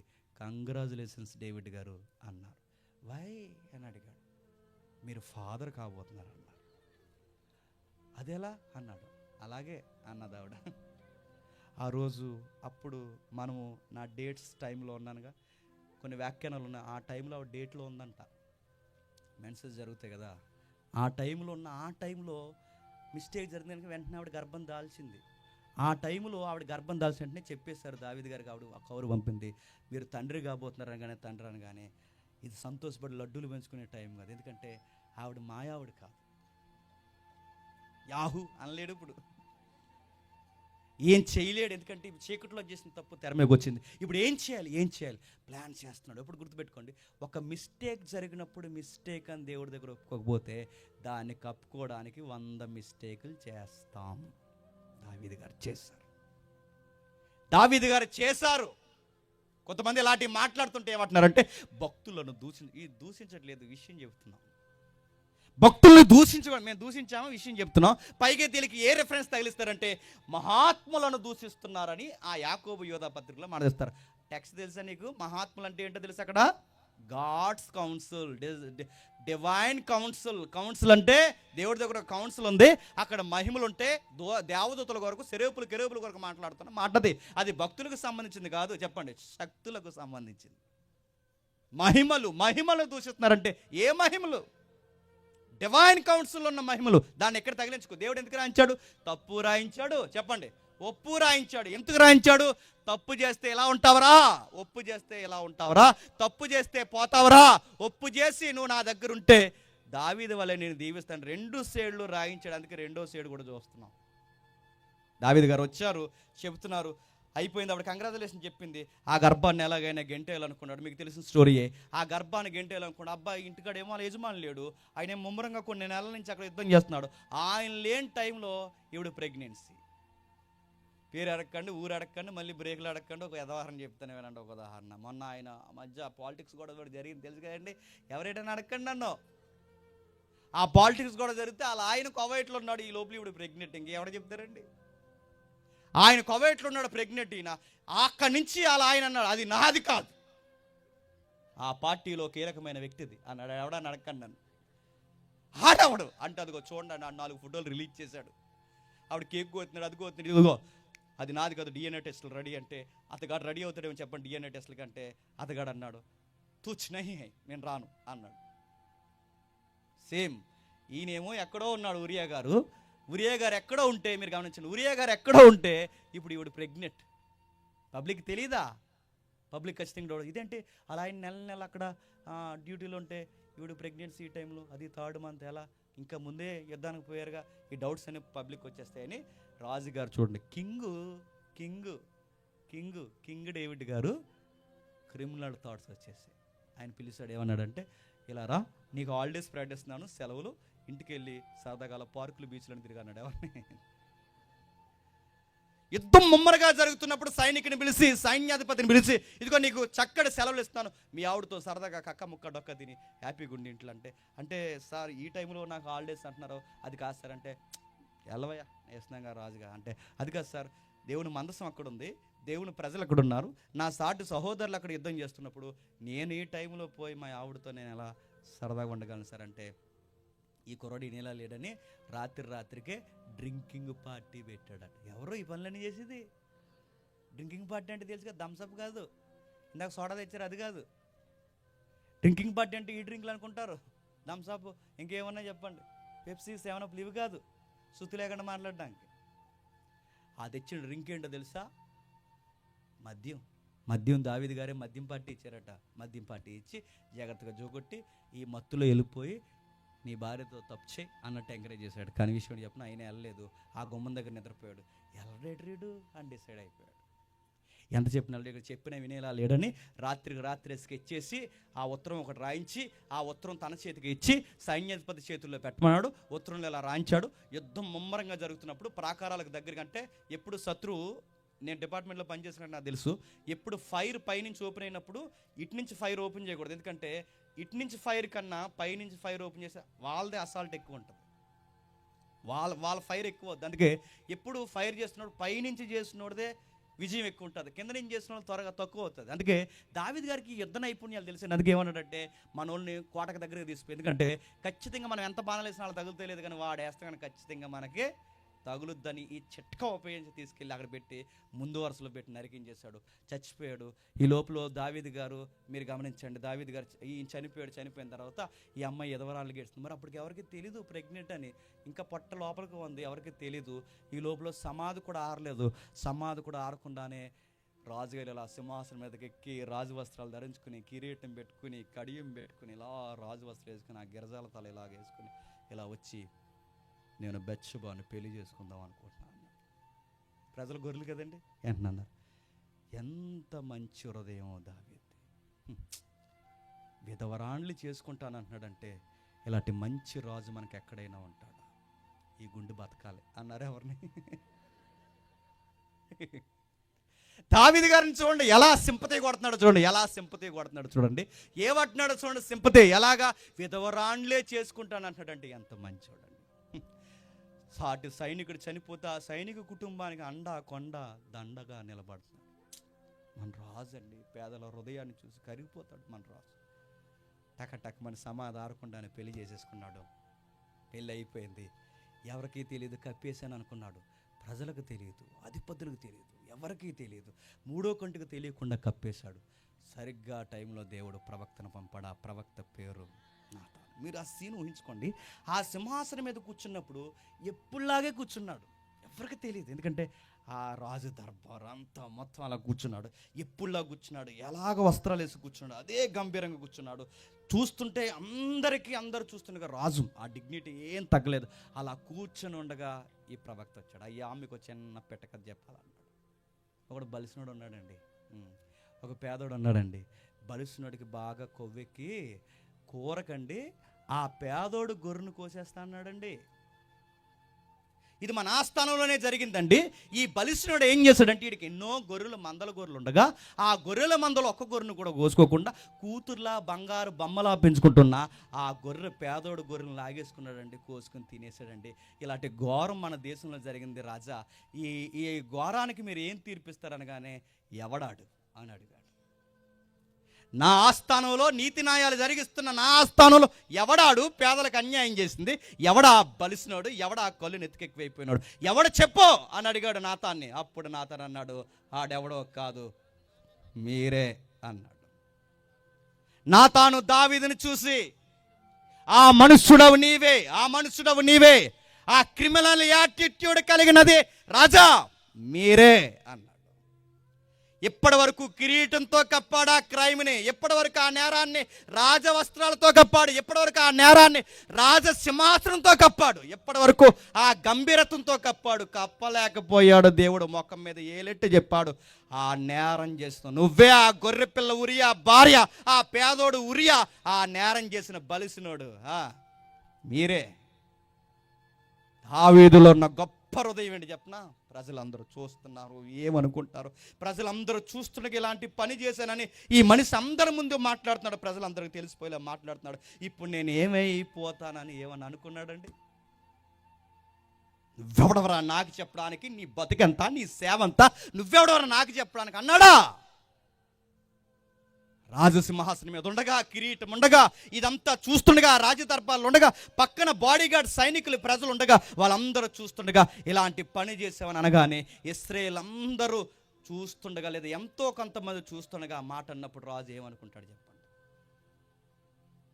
వెంటనే ఇశ్రాయేలు బాగా వినండి, ఇప్పుడు ఆ నేరానికి అడ్మిట్ అయ్యాడు అనుకోండి, అంటే ఒప్పుకున్నాడు అనుకోండి, ప్రజలలో ధర్నాలు జరుగుతాయో జరగవా? ఛీ, మంచి రాజు అనుకున్నాం, చంపేసావు కదయ్యా నిండు ప్రాణాన్ని. మంచి రాజు అనుకున్నావు, నీ సైనికుడికే నువ్వు సెక్యూరిటీ ఇవ్వలేనప్పుడు మా కాపురాలకు నువ్వు సెక్యూరిటీ ఇవ్వగలవని ధర్నాలు జరిగితే రాజు ఏమైపోతాడు? నమ్మినోడు గొంతే కోసావే, మేము నోరెత్తితే మా గొంతులు కొయ్యవా అని అడిగితే ఏమైపోతాడు? చంపేశావు, నిలువెల్లా ఒక కాపురాన్ని నాశనం చేసి పడేసావు, నేను నమ్మిన వ్యక్తిని నాశనం చేసి పడేసావు. ఇలాంటోడువా? ఛీ, ఇలాంటి రాజు మాకొద్దు, ఆ సౌలే బెటర్ మాకు, ఇలాంటి రాజు మాకొద్దు. సౌలుకి సింహాసనం పిచ్చింది తప్ప సౌలుకి సంసారాలు పిచ్చలేదు, ఇలాంటి రాజు మాకొద్దని ఒకవేళ జనాలు తిరగబడితే ఎప్పుడు తిరగబడతారు చెప్పనా? ఎస్, నాతాను నిజంగా నేను ఆ తప్పు చేశానని ఎప్పుడైతే ఒప్పుకుంటాడో, ఒప్పుకున్న వెంటనే జనాలు తిరగబడితే ఆయన సింహాసనం ఉంటుందా చెప్పండి? ఇవన్నీ ఆలోచించుకున్నాడు దావీదు. ఆలోచించుకున్నాడు. ఒకటి, నా సింహాసనం పోయినా పర్లేదు, నా రాజు గౌరవం పోయినా పర్లేదు, ఈ ప్రజలు రాస్తారోకలు చేసినా పర్లేదు, ఈ ప్రజలు నన్ను ఎన్నెన్నో మాట్లాడినా పర్లేదు, నా మీద ఎన్ని జరిగిపోయినా పర్లేదు, తప్పు చేశాను, అందరి ఎదుట చెప్పండి ఒప్పుకుంటున్నాను, తప్పు చేశాను. ఆ మోజులో, ఆ పాపంలో, ఆ కళ్ళు నెత్తికెక్కి ఏం చేశాను నాకే తెలియదు, తప్పు చేశాను, మనిషిని చంపేంత తప్పు చేసేసాను, పాపానికి ఒడిగెట్టాను. ఇప్పుడు దావీదు దగ్గరికి, అయ్యా మీరు అలా ఒప్పుకోకండి, ప్రజలు తిరగబడిపోతారు, అయ్యా మీరు అలా ఒప్పుకోకండి, ప్రజల్లో సింపతి పోతుంది, అయ్యా మీరు అలా ఒప్పుకోకండి, ఏమైపోతుంది అంటే దావీదు అంటాడు, ఏమైపోయినా పర్లేదు, ఎందుకంటే ఇప్పుడు నాకు కావాల్సింది ప్రజల సపోర్ట్ కాదు, నా దేవుని సపోర్ట్ కావాలి. దావీదులో చూసి నేర్చుకోవాల్సింది చెప్పిన, తప్పుని తప్పుగా చెప్పేలా చెబితే ఖచ్చితంగా ఒప్పుకుంటాడండి. అందుకే దావీదు హృదయం దేవుడికి నచ్చింది. దావీదు హృదయం దేవుడికి ఎందుకు నచ్చిందంటే చేసిన తప్పు ప్రజల ముందైనా ఒప్పుకుంటాడు, ఎక్కడైనా ఒప్పుకుంటాడు. కప్పుకోడండి. ఈ రాత్రి నేను చెప్తున్నాను, నువ్వు కూడా దావీదులా నచ్చాలంటే ఒప్పుకో. ఈ ప్రసంగం నేరుగా నీకు తగిలితే ఒప్పుకో. ఈ ప్రసంగం నేరుగా నేను గుచ్చితే ఏం చేసావో ఈ రోజు వరకు ఒప్పుకో. ఏమేమి జరిగించావో ఒప్పుకో. అబద్ధాలు ఆడుతున్నావో, దొంగ పనులు చేస్తున్నావో, ఎదుటోడు లాక్కుంటున్నావో, అన్యాయపు బతుకుతున్నావో, ఏ చీకటి ముసుకేసుకుని తిరుగుతున్నావో, నీ తల్లిదండ్రులు కళ్ళు కప్పుతున్నావో, భార్య కళ్ళు కప్పుతున్నావో, భర్త కళ్ళు కప్పుతున్నావో, సేవ కళ్ళే కప్పు తిరుగుతున్నావో, ఏం చేస్తున్నావో ఒప్పుకో. దేవుడి దగ్గర ఒప్పుకో. దావీదు ఒప్పుకుంటాడు. దావీదు హృదయం ఎలాంటి తెలిసే, దావీదు ఒప్పుకుంటాడు, ఖచ్చితంగా ఒప్పుకుంటాడు, చెప్పుకుంటాడు, ఏడుస్తాడు, పశ్చాత్తాపడిపోతాడు. నేను చేశాను, తప్పు చేశాను, ఒప్పుకుంటాడు. నేను పాపము చేసితినని దావీదు నాతానుతో అనగా, నాతాను నీవు చావకుండునట్లు యెహోవా నీ పాపమును పరిహరించను. నువ్వు చావకున్నట్లు ఒప్పుకుంటున్నాడు. చూడండి, ఒప్పుకుంటున్నాడు. అడుగుతున్నాను, ఒప్పుకుంటున్నావా? ఒక మాట అన్నావరంటూ ఒప్పుకోవు, ఒక అబద్ధాన్ని ఒప్పుకోవు, ఒక చేసిన పనిని ఒప్పుకోవు, ఒక ఏ విషయంలో చూడండి ఏది ఒప్పుకో. కానీ నీకు దావీదులాగా దీవుల్లో చేయాలి, దావీదులా నేను రాజుని చేసేయాలంటే ఎలా చేస్తాడు? దావీదు రాత్రికి రాత్రే రాజు అయిపోలేదు. దావీదు రాజు ఎందుకు అయ్యాడు తెలుసా? హృదయం యథార్థమైనది గనక. యథార్థవంతులు చెప్పండి తప్పక వర్ధిల్లుతారు. యథార్థవంతులు తప్పక వర్ధిల్లుతాడు. అదే టైంలో అదును పొదును చూసి వానపాము లేచిపోయాడు దావీదు మీదకి. వానపాములో ఒక పాము ఎవరో తెలుసా? సిమి అన్నవాళ్ళు లేచిపోయి ఏమంటున్నాడు చూడండి. ముగించేస్తాను, ఒట్టే చెప్తున్నాను, ముగించేస్తాను. 2వ సమూయేలు గ్రంథం 16వ అధ్యాయం 2వ సమూయేలు గ్రంథం 16వ అధ్యాయం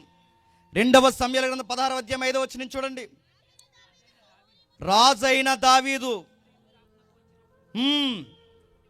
సౌలు కుటుంబీకుడగు సిమియాన్ ఒకడు అచ్చటి నుండి బయలుదేరి వచ్చును. అతడు వెంట నడుస్తూ, ఊహించుకుని ఒకసారి, వెంట నడుచుచు దావీదుని శపించుచు జనులందరూ, బలాఢ్యులందరూ దావీదు ఇడుపార్శ్వములుండగా రాజైన దావీదు మీదను అతని సేవకులందరి మీదను రాళ్ళు రువుచు వచ్చును. ఈ సిమి నరహంతుకుడా, దావీదు నరహంతుకుడా, నరహంతుకుడివే కాదు, నువ్వు దుర్మార్గుడవు, చీపో నీవలే నీవు ఎల్లగొట్టిన సౌలు ఇంటివారి హత్య యెహోవా నీ మీదకి రప్పించి యెహోవా నీ కుమారుని అబ్షాలోము చేతికి రాజ్యం అప్పగించి ఉన్నాడు. నీవు నరహంతుకుడవు గనుకనే మోసములో నువ్వు చిక్కబడి ఉన్నావని చెప్పి రాజును చెప్పింపగా ఎంత మాట్లాడినాడు చూడండి. అటేపు సైన్యం నడుస్తున్నారు, ఇటేపు సైన్యం నడుస్తున్నారు. అందరు నడుస్తుండగా సౌలు కుటుంబకుల్లో కూడా వచ్చారనట. దుర్మార్గుడివి, నరహంతకుడివి, సౌలు కుటుంబాన్ని తెచ్చిన హత్యాకాండ నీ మీదకి వస్తుంది. ఇదిగో నువ్వు చేసిన పాపాన్ని బట్టే, నువ్వు చేసిన హత్యను బట్టే నీ కొడుకే నీ మీదకి తిరగబడ్డాడు. పక్కన వాళ్ళు రెచ్చిపోయి అంటారు, దావీదు బాడీ గార్డ్స్ ఉంటారు కదండి, సార్ పర్మిషన్ ఇవ్వండి, ఏలినవాడా పర్మిషన్ ఇవ్వండి, ఒక మాట చెప్తున్నాను. ఈడెవడండి వానపాము, ఈడెవడండి మిమ్మల్ని చీకొట్టడానికి, వీడెవడండి గొట్టంగాడి, వీడెవడండి గాలి అథవా మిమ్మల్ని అనడానికి, వీడెవడండి వీళ్ళు అయ్యే నిలబడలేకపోయాడు, ఈ గొలియాతిగాడే నిలబడలేడు, వీళ్ళ మనుషులు ఎవరు నిలబడలేడు, ఈడెవడ సాడి ఏముండగీడు అంటున్నాడు. ఒక్కసారి పర్మిషన్ ఇవ్వండి, ముక్కలు నరికి తెచ్చేస్తాం మీ తలకే మీ దగ్గరికి అన్నాడు. ఆడి తల తెచ్చేస్తాం, ఆడి మెడ మీద తల లేకుండా తెచ్చేస్తాం, ఒక్కసారి పర్మిషన్ ఇవ్వండి సార్. ఆడెవడ సార్ మిమ్మల్ని అనడానికి? దావీదు అప్పుడు అంటాడు, లేదు లేదు లేదు, ఆడు అలా అంటున్నాడంటే నేను తప్పు చేశాను కాబట్టే గాడు అంటున్నాడు. ఆడు అలా అంటున్నాడంటే నేను తప్పు చేశాను కాబట్టే దేవుడు నన్ను గాయపరచడానికి వాడికి దేవుడు పర్మిషన్ ఇచ్చాడు. అన్నేయండి సార్, ఏదన్నా అన్నివ్వండి అంటూ కిందకి అంటున్నాడు. చూడండి 10వ వచనం. అందుకు రాజు, సిరియా కుమారులారా, మీకును నాకును ఏం పంతు, అయినా ఆ నన్ను అంటుంటే మీకెందుకు ఫైర్ వచ్చేస్తుంది అన్నాడు. వాడిని అన్నయ్యండి.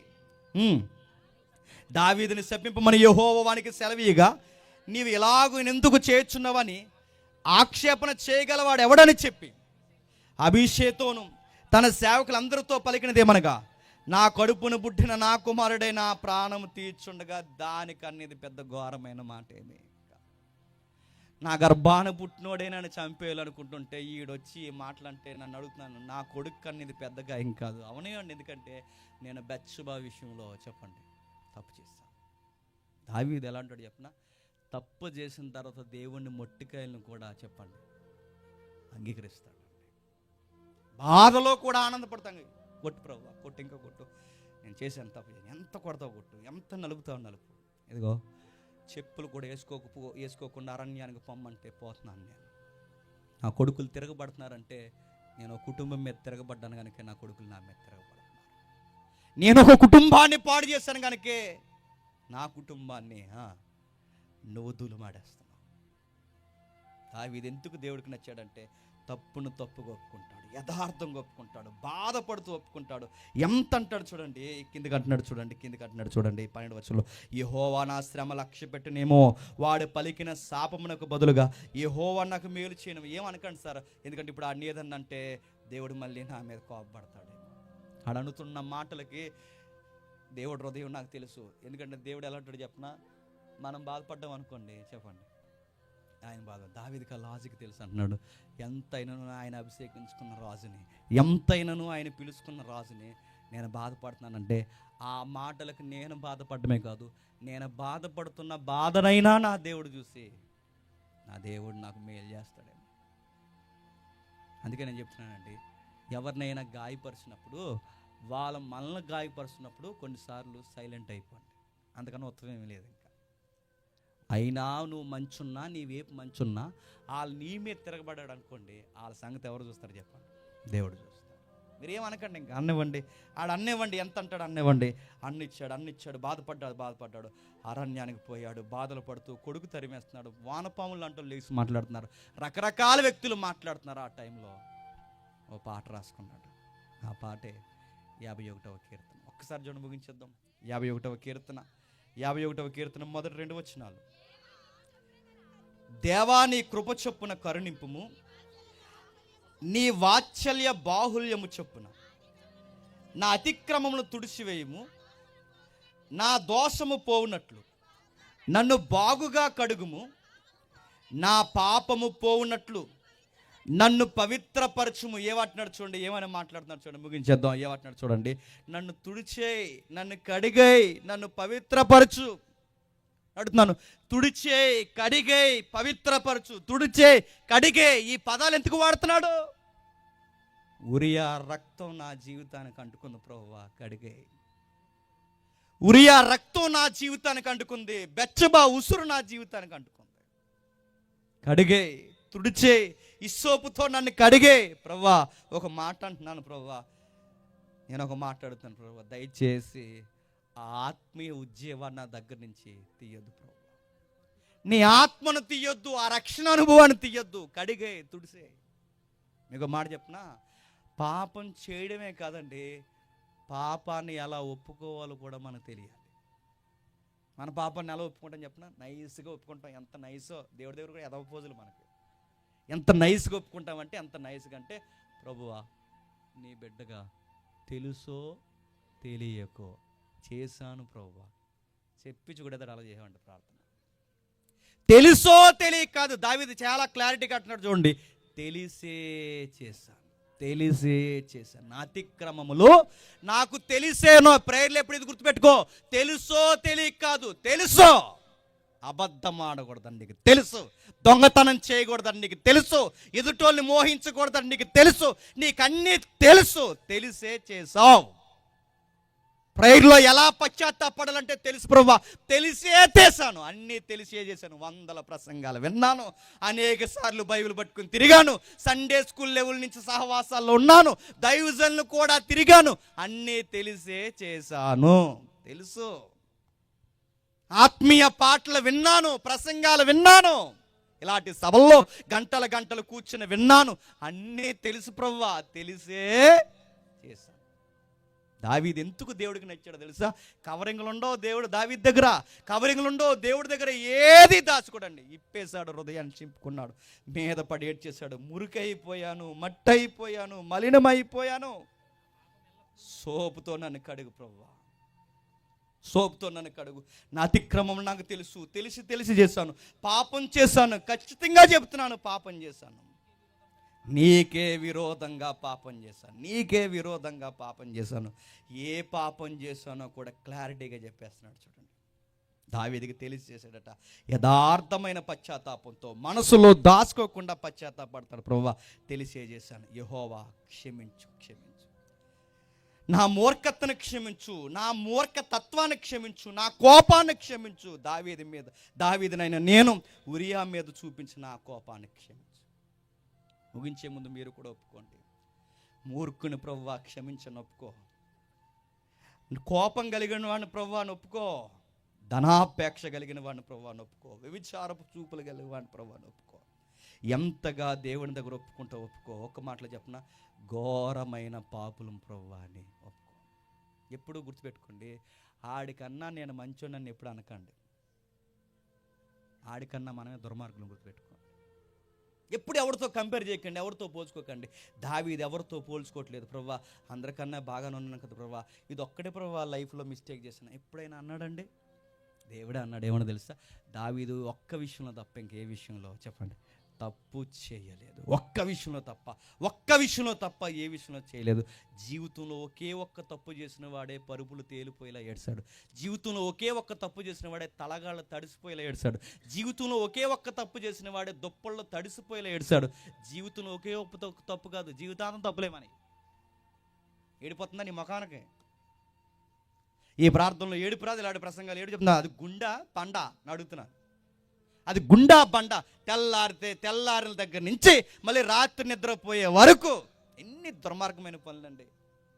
చూపులు బాగో, మాటలు బాగో, ఆలోచనలు బాగో, అన్ని వ్యతిరేకమైన పనులే. ఎక్కడైనా పశ్చాత్తాపం కలుగుతుంది. అందుకే మన హృదయం వేరు, చెప్పండి, దావీదు హృదయం వేరు. లైఫ్లో ఒకే ఒక తప్పు అనుకుంటా అండి, మనకన్నా కొన్ని కోట్ల రెట్లు గొప్పవాడండి దావీదు గారు, మనకన్నా కొన్ని కోట్ల రెట్లు గొప్పవాడు. జీవితంలో ఒకే ఒక తప్పు ఏంటండి? ఎప్పుడైనా రికార్డు మనం అనిపించుకోగలం చెప్పండి? లైఫ్లో ఒకే ఒక తప్పు చేశాడండి, ఆ మనిషిని ఎప్పుడన్నా సాక్ష్యం పొందగలమా? ఒకే ఒక్క తప్పు అడుగుతున్నాను. అన్ని తప్పులే అయినా మనకు పశ్చాత్తాపడం రాదా? అన్ని తప్పులే. జీవితంలో ఏం చేసి దేవుని ఎదుట మనం గోజాడాలి మనకు రాదు. అందుకే మనకి ఏడవడం రాదని, తప్పు చేసినా కానీ మనకు ఒప్పుకోవడం రాదని, మన పక్షాన దేవుడే ఒప్పుకోవడానికి దీనుడుగా వచ్చాడు. ఎలా ఒప్పుకోవాలని నేర్పించాడు, ఎలా కప్పుకోకూడదో చెప్పుకొచ్చాడు, మీదేసుకుని ఏడ్చాడు. దేవుడితున్న గొప్ప గుణం గుర్తుపెట్టుకుని ఎప్పుడైనా మిస్టేక్ చేస్తే, ముగించేస్తున్నాను, ఈ వజ్రాలు లాంటి మాటలు మిస్ అవ్వకండి, జాగ్రత్తగా వినండి.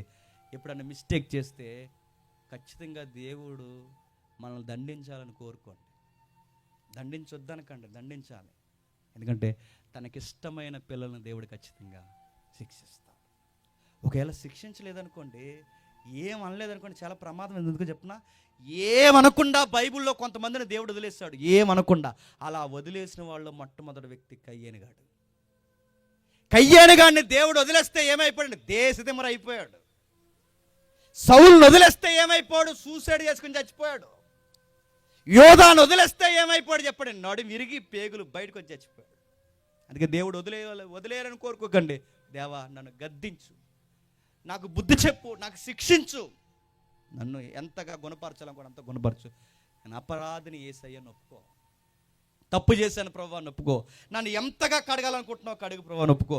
దేవుని గద్దింపుని మనసారా స్వీకరించి. అందుకే నీతిమంతుల గద్దింపులట, దావీదు పాటలు అంటాడు, నీతిమంతుల గద్దింపులట తైలాభిషేకంలా తీసుకుని. మనకు ఎవడైనా గద్దిస్తుంటే నీకు ఎక్కలేని ఏదో కుక్క పౌరుషం వచ్చేస్తుందంటే త్వరలో పోతావు, గజ్జి కుక్కలా గుర్తుపెట్టుకో.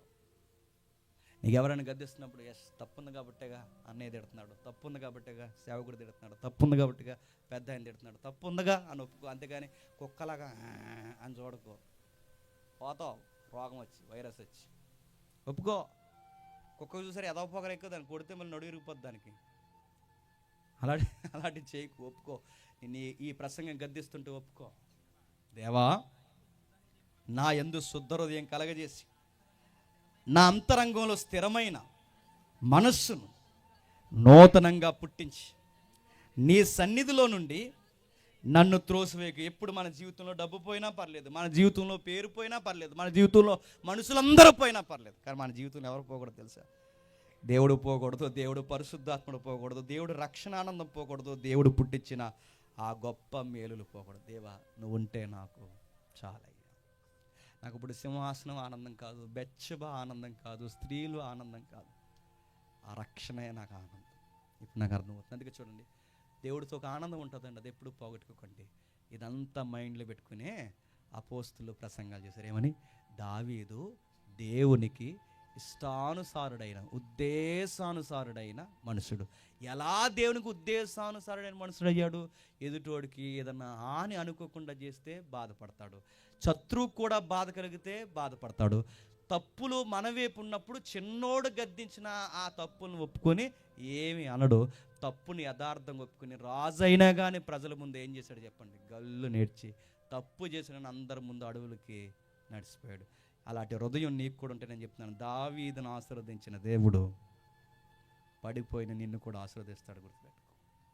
నిన్ను కూడా లేవనెత్తున్నావు. వ్యభిచారంలో పడిపోయావో, ధనము వ్యామోహంలో పడిపోయావో, ఎక్కడ పడిపోయావో నాకు తెలియదు, కానీ ఎక్కడ పడిపోయిన ఈ రాత్రి ఒప్పుకో, ఖచ్చితంగా దేవుడు మళ్ళీ దావీదును లేపినట్టుగా నిన్ను కూడా లేపుతాడు. ఎంతగా మనల్ని ప్రేమించాడంటే మనకు ఒప్పుకోవడం చేత కావట్లేదని తన ప్రియశుతుడు దైవాన్ని ఇలలోనికి పంపి మన పక్షమున ఆయన ఒప్పుకొని మనం చేసిన రోత కార్యాలన్నిటికీ ఆయన సిలువేంచుకుని, తండ్రి వీరేం చేస్తున్నారు వీరెరుగరు, క్షమించే ప్రభువా. చివరికి మనకు ఒప్పుకోవడం కూడా రాదు, ప్రార్థన చేయడం కూడా రాదు, ఎలా నిలబడాలో రాదు. అందుకే యేసు ప్రభు మన కొరకు వచ్చాడు. అందుకే దేవుడు అంటాడు, ఈ లోకముని ఎంతో ప్రేమించాడు. దావీదునే కాదు, అందరినీ ప్రేమించాడు. ఎంత ప్రేమించా ప్రభు అంటే, ఒక రెఫరెన్స్ ఏమైనా చూపించు ప్రభు, ఎంత ప్రేమించా ప్రభు అంటే, నా ప్రాణం కన్నా ఎక్కువైనా నా కొడుకుని ఇచ్చేసాను, అంత ప్రేమించాను. ఎంత ప్రేమ మనకున్నా, ఇంత ప్రసంగం నువ్వు విన్న తర్వాత కూడా ఇప్పటికీ నీకు పశ్చాత్తాపం రాకుండా, ఈ రాత్రి కూడా నువ్వు ఒప్పుకోకుండా, ఇంత విన్న తర్వాత కూడా రేపు పొద్దున్న నువ్వు తప్పు చేసావంటే, నువ్వు కయ్యేను గడి కన్నా డేంజర్ గడవు, నువ్వు సవ్వుల కన్నా డేంజర్ గడవు, నువ్వు యోధా కన్నా డేంజర్ గడవు. నువ్వు ఎంత చెప్పినా కానీ నీ తప్పులు నీకు గుర్తు రాకుండా పక్కోడు తప్పులు ఎత్తుతున్నావంటే నువ్వెంత డేంజర్ జోన్లో ఉన్నావు గుర్తుపెట్టుకో. ఎంత తప్పు జరుగుతున్నా, మళ్ళీ చెప్తాను, ఎంత ఈ రాత్రికి నువ్వు ఎంత తప్పు చేస్తున్నా, ఈ రోజుకి దేవుడు నిన్ను ఏమనలేదంటే నువ్వు ఆశీర్వాదంలో లేవు. చెప్పు, ప్రమాదంలో ఉన్నావు. నిజంగా నువ్వు దేవుని ఆశీర్వాదంలో ఉంటే, దేవుని ప్రేమ నీకు ఇంకా కలిగి ఉన్నదని నాకు అనిపిస్తే, నువ్వు ఖచ్చితంగా అడుగు. దేవుని ప్రేమను బట్టి నువ్వు నిండుగా మనసారా ఒప్పుకో, ప్రభువా ఈ రోజుకి నాకు శ్రమలో ఇబ్బందులు వస్తున్నాయంటే దాన్ని బట్టి నాకు అర్థమవుతుంది, నేను ఇంకా నీ బిడ్డగానే ఉన్నాను ప్రభువా, నీ బిడ్డగానే ఉన్నాను. ఎందుకంటే నేను ఇంకా నీ బిడ్డగా ఉన్నాను కనుకే నాకు ఇంకా బుద్ధి చెప్తున్నావు, నీ బిడ్డగా ఉన్నాను కనుకే నన్ను ఇంకా గద్దిస్తున్నావు, నీ బిడ్డగా ఉన్నాను కనుకే నన్ను కొడుతున్నావు, నీ బిడ్డగా ఉన్నాను కనుకే నన్ను శిక్షిస్తున్నావు. నువ్వు ఇంతకి ఈ రోజుకి 70 తప్పులు చేసి నీకు ఏం జరగలేదంటే గుర్తుపెట్టుకో, నువ్వు కయ్యేనుగల్లా దేవుని దూరం అయిపోతున్నావేమో జాగ్రత్త, యోధాలా దేవుని దూరం అయిపోతున్నావు, సౌలులా దేవుని దూరం అయిపోతున్నావేమో జాగ్రత్త, దేమాలాగా లోకానికి వెళ్ళిపోతున్నాయేమో జాగ్రత్త. దేవుడు నేను కొట్టాలి. అందుకే దేవుడు అప్పుడప్పుడు మనల్ని కొట్టాలని కూడా కోరుకోండి. కొట్టండి ప్రభు, నాకు తెలియట్లేదేమో, నా తప్పులు నాకు అర్థం అవ్వట్లేదు, కొట్టండి. అందుకే దావీదు హృదయం వంటి హృదయం అనుకుంటే నీ చదువునైనా దీవిస్తాడు, నీ ఉద్యోగమైనా దీవిస్తాడు, నీ సంసారానైనా దీవిస్తాడు. ప్రేమించిన దేవుడు మన కొరకు ప్రాణం ఇచ్చాడు, ఇంకంతకన్నా ఏం కావాలి చెప్పండి. మోకాలు లేయగలిగిన వారు మోకాలు లేయండి, మోకాలు లేని వారు లేచి నిలబడండి. నేను చెప్పిన పదాలతో ప్రార్థనలు ఒప్పుకొని ఆ దేవుని ఎదుట యథార్థమైన హృదయాన్ని ఆయన ఎదుట చింపి దేవుని ఎదుట మీ పాపాన్ని ఒప్పుకోండి. ఎవరు కళ్ళు తెరవద్దు. దావీదు చెబుతున్నాడు, తీర్పు తీర్చు దేవా, నీ తీర్పుని దాటి నేను ఎక్కడికి పోగలను ప్రభువా అని దావీదు ఇష్టానుసారంగా ఒప్పుకుంటున్నాడు. పోతూ పోతూ ఆయన వెళుతూ అడవుల్లోకి పోతూ, ఇది దేవుడిచ్చిన శిక్షే, నేను ప్రేమతో స్వీకరిస్తున్నానని ఒప్పుకుంటున్నాడు. ఆయన దేవుడు నా జీవితంలో జౌక్యం చేసుకుంటున్నాడని ఒప్పుకుంటున్నాడు. హమింగ్ దిసే జీవితాన్ని ఒప్పుకుంటున్నాడు. దేవుడు చర్యలు తీసుకోవాలని ఒప్పుకుంటున్నాడు. నేనేదో పాపం చేస్తే దానికి దేవుడు ఎందుకు జౌక్యం చేసుకున్నాడని ఆశ్చర్యపోవట్లేదు. దేవుడు నన్ను సరి చేయడానికే నన్ను పిలిచాడని ఒప్పుకుంటున్నాడు. ఏకోదీసే తమ్ముడు, ఏకోదీసే. కఠినను, దుర్మార్గుణ్ణి, నీచుణ్ణి, జనాలందరూ చీపో అన్నప్పుడు, అవును నేను పనికి రాని కుక్క వంటి వాడిని, జంతువు వంటి వాడిని సిమియా ముందు ఒప్పుకున్నాడు. చిన్నవారు కూడా దావీదుని తృణీకరిస్తున్నప్పుడు ఖచ్చితంగా దావీదు ఒప్పుకున్నాడు. మిమ్మల్ని అందరిని అడుగుతున్నాను, ఒక సహోదరుడిగా, ఒక దైవజనుడిగా, మీ బిడ్డగా, మీ అన్నగా, మీ అందరిని అడుగుతున్నాను. మీ ఆకాశం వైపు మీ రెండు చేతులు ఎత్తి పరలోకమందున్న దేవుని వైపు మీ ముఖాన్ని చూపిస్తూ, దేవా తెలిసే చేశాం ప్రభువా అని మీ తండ్రి, మన తండ్రి ఎదుట ఖచ్చితంగా ఒప్పుకోండి. మీ చేతులు ఎత్తి అడగండి. ఖచ్చితంగా మన దేవుడు క్షమించే దేవుడు. పశ్చాత్తాపడిన ఏ హృదయాన్నైనా దేవుడు క్షమించే దేవుడు. నరహత్య చేసిన దావీదునే క్షమించిన దేవుడు. వ్యభిచారం చేసిన దావీదునే క్షమించిన దేవుడు. తెలిసి చేసిన ఒప్పుకుంటే ఈ చట్టాలు క్షమిస్తాయో లేదో నాకు తెలియదు, కానీ చట్టాల కన్నా గొప్పవాడైన దేవుడు నేను క్షమిస్తాడు. ఆవేశంలో చేశాను ప్రభువా, కోపంలో చేశాను ప్రభువా, తెలిసే చేశాను ప్రభువా, రక్తం కళ్ళు చూశాను ప్రభువా, పాపాన్ని రుచిగా నేను మరిగాను ప్రభువా, నీ ఖచ్చితంగా ఒప్పుకో. దేవుడు నేను క్షమించే దేవుడు అయినా. మాటిస్తున్నాను ప్రభువా, మళ్ళీ ఎనిదిరిగి చూడను ప్రభువా అని ఆ చేతులు ఎత్తి నీకు ఎంత ఏడవాలనిపిస్తే అంత ఏడ్చి దేవుని ఎదుట ఒప్పుకో. మన పాపాలని, మన యొక్క బాధని బయట వారు అర్థం చేసుకుంటారు లేదో నాకు తెలియదు, కానీ మన దేవుడు ఖచ్చితంగా అర్థం చేసుకుంటాడు. నీ గుండెల్లో ఉన్న బరువుని ఇతరులను ప్రార్థన చేయమని అడిగినప్పుడు ఆ ఇతరులు నీ గుండెల్లో ఉన్న బాధని, నీ బాధని వాళ్ళు అర్థం చేసుకుని ప్రార్థన చేస్తారని ఎప్పుడు అనుకోకు. నీ బాధ నీకు తప్ప, నీ దేవుడిని తప్ప ఎవరికి తెలియదు. నీ కొరకు నువ్వే ప్రార్థించుకో. నీ కొరకు నువ్వే దేవుడిని గోజాడు. నాతాను ప్రవక్త ఎదురుగొచ్చి దావీదుని గద్దించినప్పుడు దైవజనుని మాటకి తలదించాడు. ఈ ప్రసంగం నేను గద్దిస్తే, ఈ దేవుని మాట, ఈ దైవజనుల మాట నేను గద్దిస్తే నువ్వు ఖచ్చితంగా ఒప్పుకో. దేవా తప్పు చేశాను ప్రభువా అని ఖచ్చితంగా ఒప్పుకో. క్షమించే దేవుడు. అలానే కళ్ళు తెరవండి, ప్రార్థన చేసుకుందాం. కళ్ళు మూసుకోండి, ప్రార్థన చేసుకుందాం. దేవా పరలోకమందున్న మా తండ్రి, మీ ప్రజలందరి పక్షాన తండ్రి మేమందరం చేతులెత్తి ప్రార్థన చేస్తున్నాం తండ్రి. ఈ భూమి మీద తండ్రి గౌరవపరమైనది, ఈ భూమి మీద తండ్రి మీ ఎదుట సౌందర్యమైనది ఏదైనా ఉంది అంటే మా అతిక్రమం దాచిపెట్టక ఒప్పుకోవడమే తండ్రి. తండ్రి మేము ఎవరికి చెప్పుకోవట్లేదు దేవా, మీకే చెప్పుకుంటున్నాం తండ్రి. ఈ రోజు వరకు కూడా మా తప్పులేంటో మాకు తెలియకుండా ఇక్కడ మేము ఉన్నామంటే మేము ఎంత జడ్జాగా బతుకుతున్నాము తండ్రి. దావీదు కూడా అంత నేరం జరిగించి, దావీదు కూడా అంత పాపం చేసి తండ్రి ఏమి ఎరగనట్టు రాజవస్త్రాలు వేసుకొని, రాజు కిరీటం పెట్టుకొని ప్రజలందరూ మెప్పుకొరకు అక్కడ కూర్చున్నాడు దేవా. మేము కూడా తండ్రి మంచి బట్టలు వేసుకొని ఉందాగా డబ్బులతో సోకులు సరదాలను తిరుగుతూ లోపల మాత్రం పాపాన్ని పెట్టుకునే తిరుగుతున్నాం దేవా. ఆ కుమారుడు ఒప్పుకున్నాడు తండ్రి దావీదు. తండ్రి మాకు కూడా అలాంటి ఒప్పుకోలు మనసు కలగజేయండి తండ్రి. మీ వస్త్రాల్లో కనబడుతున్నంత అందమైన మనసు మాది కాదు తండ్రి. తండ్రి బయటికి కనబడుతున్న అందమైన మనుషులు మేము కాదు తండ్రి. తండ్రి బయటికి కనబడుతున్న రంగులున్నంత మంచి హృదయం మాది కాదు తండ్రి. జీవితంలో ఇప్పటివరకు ఎన్నో తప్పులు మీ ఎదుటి మేము చేశాం దేవా. నీ పిల్లలుగా తండ్రి మమ్మల్ని గద్దించండి. నీ పిల్లలుగా తండ్రి మా మీద తండ్రి శిక్ష విధించండి. నీ పిల్లలుగా మమ్మల్ని ఏం చేస్తే మేము బాగుపడతామో తండ్రి వాటి గుండా మమ్మల్ని నడిపించండి తండ్రి.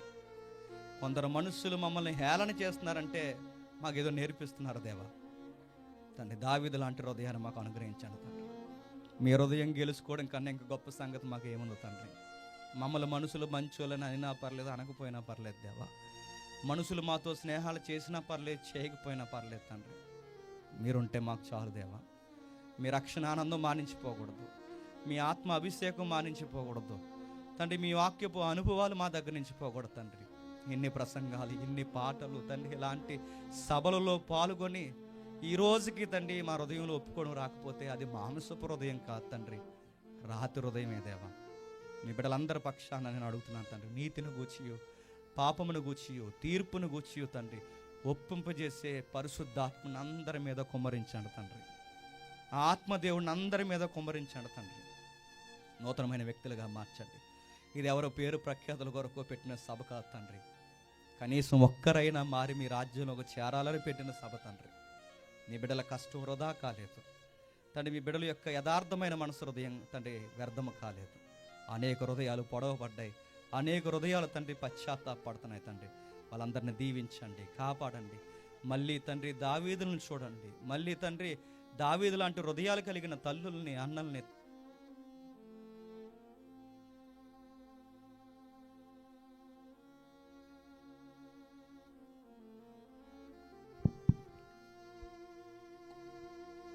ప్రేమగల తండ్రి, కృపగల దేవ, మీ దయా హృదయం చేత తండ్రి మమ్మల్ని అందరినీ కాచి కాపాడండి. మీ కృప చేత తండ్రి మమ్మల్ని కాపాడండి. నాతో తోటి దైవజనులు ఉన్నారు, నాన్నలు ఉన్నారు, తమ్ముళ్ళు ఉన్నారు. నా ఎడమ వైపున తండ్రి గొప్ప దైవజనులు ఉన్నారు తండ్రి. అందరి చేత మీరు మాట్లాడారు. సంసారాలు చేస్తున్న తల్లులు ఉన్నారు, సంసారాలు నడిపిస్తున్న తండ్రులు ఉన్నారు, చెల్లెళ్ళు ఉన్నారు, అక్కలు ఉన్నారు, తల్లులు ఉన్నారు. అందరిని బట్టి ప్రార్థిస్తున్నాం తండ్రి. ఎవరెవరికి ఏ అవసరాలు, ఏ యొక్క ఇబ్బందులు, ఏ యొక్క సమస్యలు గుండా తండ్రి వారు పాపాలు జరిగిస్తున్నారో తెలియదు తండ్రి. అందరినీ క్షమించండి దేవా. నేను ప్రేమించే దేవుడు, అర్థం చేసుకునే దేవుడు, గొప్ప దేవుడు అవుతాడు. అందరిని దీవించి కాపాడండి. ఆర్థికంగా, ఆత్మీయంగా, భౌతికంగా అన్ని దేవులు ఇవ్వండి తండ్రి. అన్ని దేవుల చేత నడిపించండి. అన్నిటికన్నా ముఖ్యంగా మీ వాక్యం అనే సౌందర్యం చేత అందరినీ కాచి కాపాడండి. ఎన్ని మాటలు విన్న తర్వాత కూడా తండ్రి మమ్మల్ని హేళన చేసేవారు, మా మీద చెడ్డ మాటలు పలికేవారు ఎవరైనా ఉంటే వారిని క్షమించండి తండ్రి. వారిని కూడా దీవించండి. వారు మమ్మల్ని ప్రేమించుకోని పర్లేదు తండ్రి, వారు మిమ్మల్ని ప్రేమించేలా తండ్రి వారిని మార్చుకోండి దేవ. సంగీతకారులను, గాయకులను, ప్రత్యక్షంగా పరోక్షంగా కష్టపడి సభ కొరకు కష్టపడిన ప్రతి అన్నని, తమ్ముడిని, అందరినీ తండ్రి మీరు ఆశీర్వదించండి. నిజమైన సహకారుల జాబితాలు వీళ్ళందరూ పేర్లు నమోదు చేస్తారని కోరుతూ, ఇప్పటివరకు పర్మిషన్ ఇచ్చిన అధికారులని తండ్రి, లోకల్ పోలీసు వారిని, పెద్దవారిని, చిన్నవారిని అందరినీ మీరు ఆశీర్వదిస్తారని అర్థిస్తూ, పేరు పేరున తండ్రి మీ చేతులకు అప్పగిస్తూ క్రీస్తున్నామని ప్రార్థన సమర్పిస్తున్నాం తండ్రి. Amen, amen, amen. దేవుడు మిమ్మల్ని అందరినీ దీవించును గాక.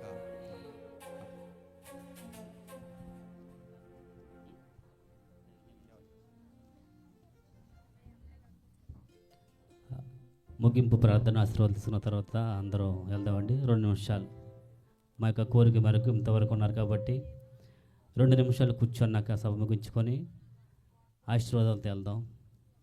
మా యవనస్తులందరూ కలిసి స్థానికంగా ఉన్న దేవుని సేవకులు గుర్తెరిగి వారికి చిన్న బహుకరణ ఏర్పాటు చేశారు కాబట్టి అందరూ సేవకులు ఒకసారి వేదిక మీదకి వచ్చినట్లయితే ప్రతి ఒక్కరు మా యొక్క మాటను గౌరవించి ప్రతి ఒక్కరు స్థానికంగా ఉన్న సేవకులందరూ ఒక్కసారి వేదిక మీదకి వస్తే వారికి చిన్న కానుకలు మేము ఏర్పాటు చేసామండి. ప్రతి ఒక్కరు స్థానికంగా ఉన్న స్థానిక దేవుని సేవకులు ప్రతి ఒక్కరూ మా యొక్క మాటను ఆలకించి ఒక్కొక్కరిగా వచ్చినట్లయితే అన్నయ్య చేతుల మీదుగా కార్యక్రమం 2-3 తీసుకున్న తర్వాత స్థానిక సేవకులు అన్నా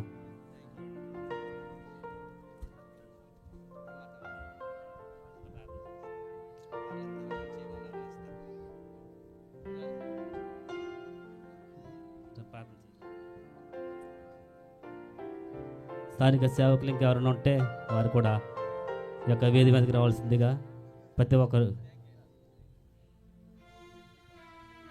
పరిశుద్ధుడా, ప్రేమ నమ్మకం కలిగిన మా పరమ తండ్రి, నీ ప్రియకుమారుడు మా తండ్రి, మరి చిన్నగా మా ప్రభు ఏర్పాటు చేసినటువంటి ఈ యొక్క మా తండ్రి వాటిని మీరు దీవించి ఆశీర్వదించి నీ దాసుల ద్వారా అది డొనేట్ చేస్తుండగా మరి ఇక్కడ చేరిన మా దైవజనులందరినీ నీ కుమారుడు మా తండ్రి సతీష్ని, నేను ఇప్పటివరకు పరిచయం చేసినటువంటి తమ్ముడు జేమ్స్ని ఈ కూడికనంతా కూడా ఆశీర్వదిస్తారని యేసయ్య నామమున అడుగుతున్నాను మా తండ్రి, ఆమేన్.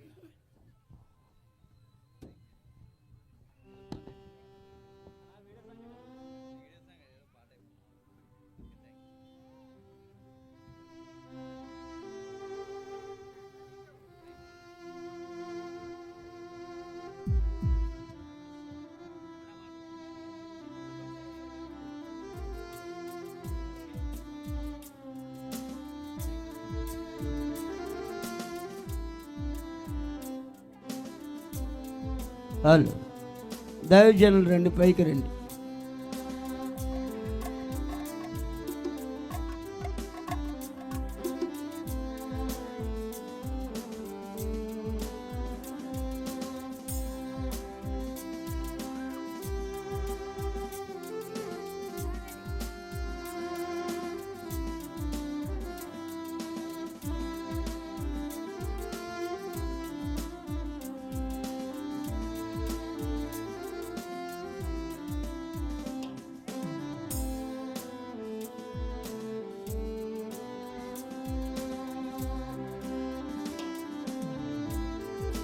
హలో. అయ్యా సేవకులు రండి నాయన రండి. అయ్యా రండి బాబు, రండి రండి. దయతో ఒకసారి మన్నించి ఒకసారి అయ్యి రండి రండి. జ్ఞానప్రకాష్ గారు రండి.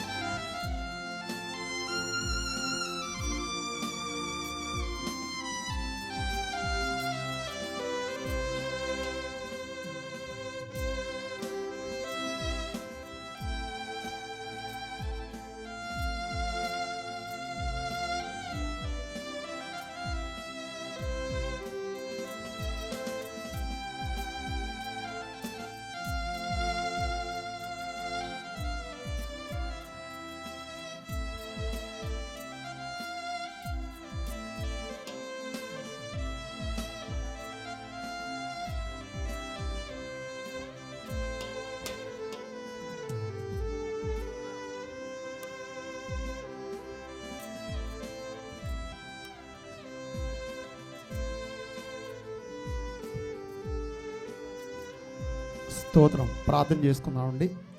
మహాకనికరం కలిగినటువంటి మా ప్రియ పరలోకపు తండ్రి, మీ శ్రేష్టమైన ఘనమైన అత్యున్నతమైనటువంటి నామమునకు వందనములనైనా ఎంతవరకు ఈ సభను ఎంతగానో క్రమముగాను మర్యాదగాను మీకు మహిమకరంగా బిడ్డలుగా దీవెనకరంగా ఆశీర్వాదకరంగా రక్షణకరంగా జరిగించిన విధానాన్ని బట్టి మీకు వందనాలు తండ్రి. మీ ప్రియ బిడ్డలు ఇప్పుడు బయలుదేరి ప్రయాణాల్లో వెళ్తుండగా వారి ప్రయాణంలో మీరు తోడుగా ఉండి సహాయం చేయమని, మీ దాసులు కూడా నేను ప్రయాణమై వారి గృహానికి వెళ్తుండగా వారి ప్రయాణంలో మీరు తోడుగా ఉండి సహాయం చేయమని, మీ చిత్తం ఉండే మరొకసారి నేను ఇలాంటి సభ మరొకసారి జరగడానికి సహాయం చేయమని యేసు పరిశుద్ధ నామంలో బ్రతిమాలి వేడుకుంటున్నాము తండ్రి. ఆమేన్.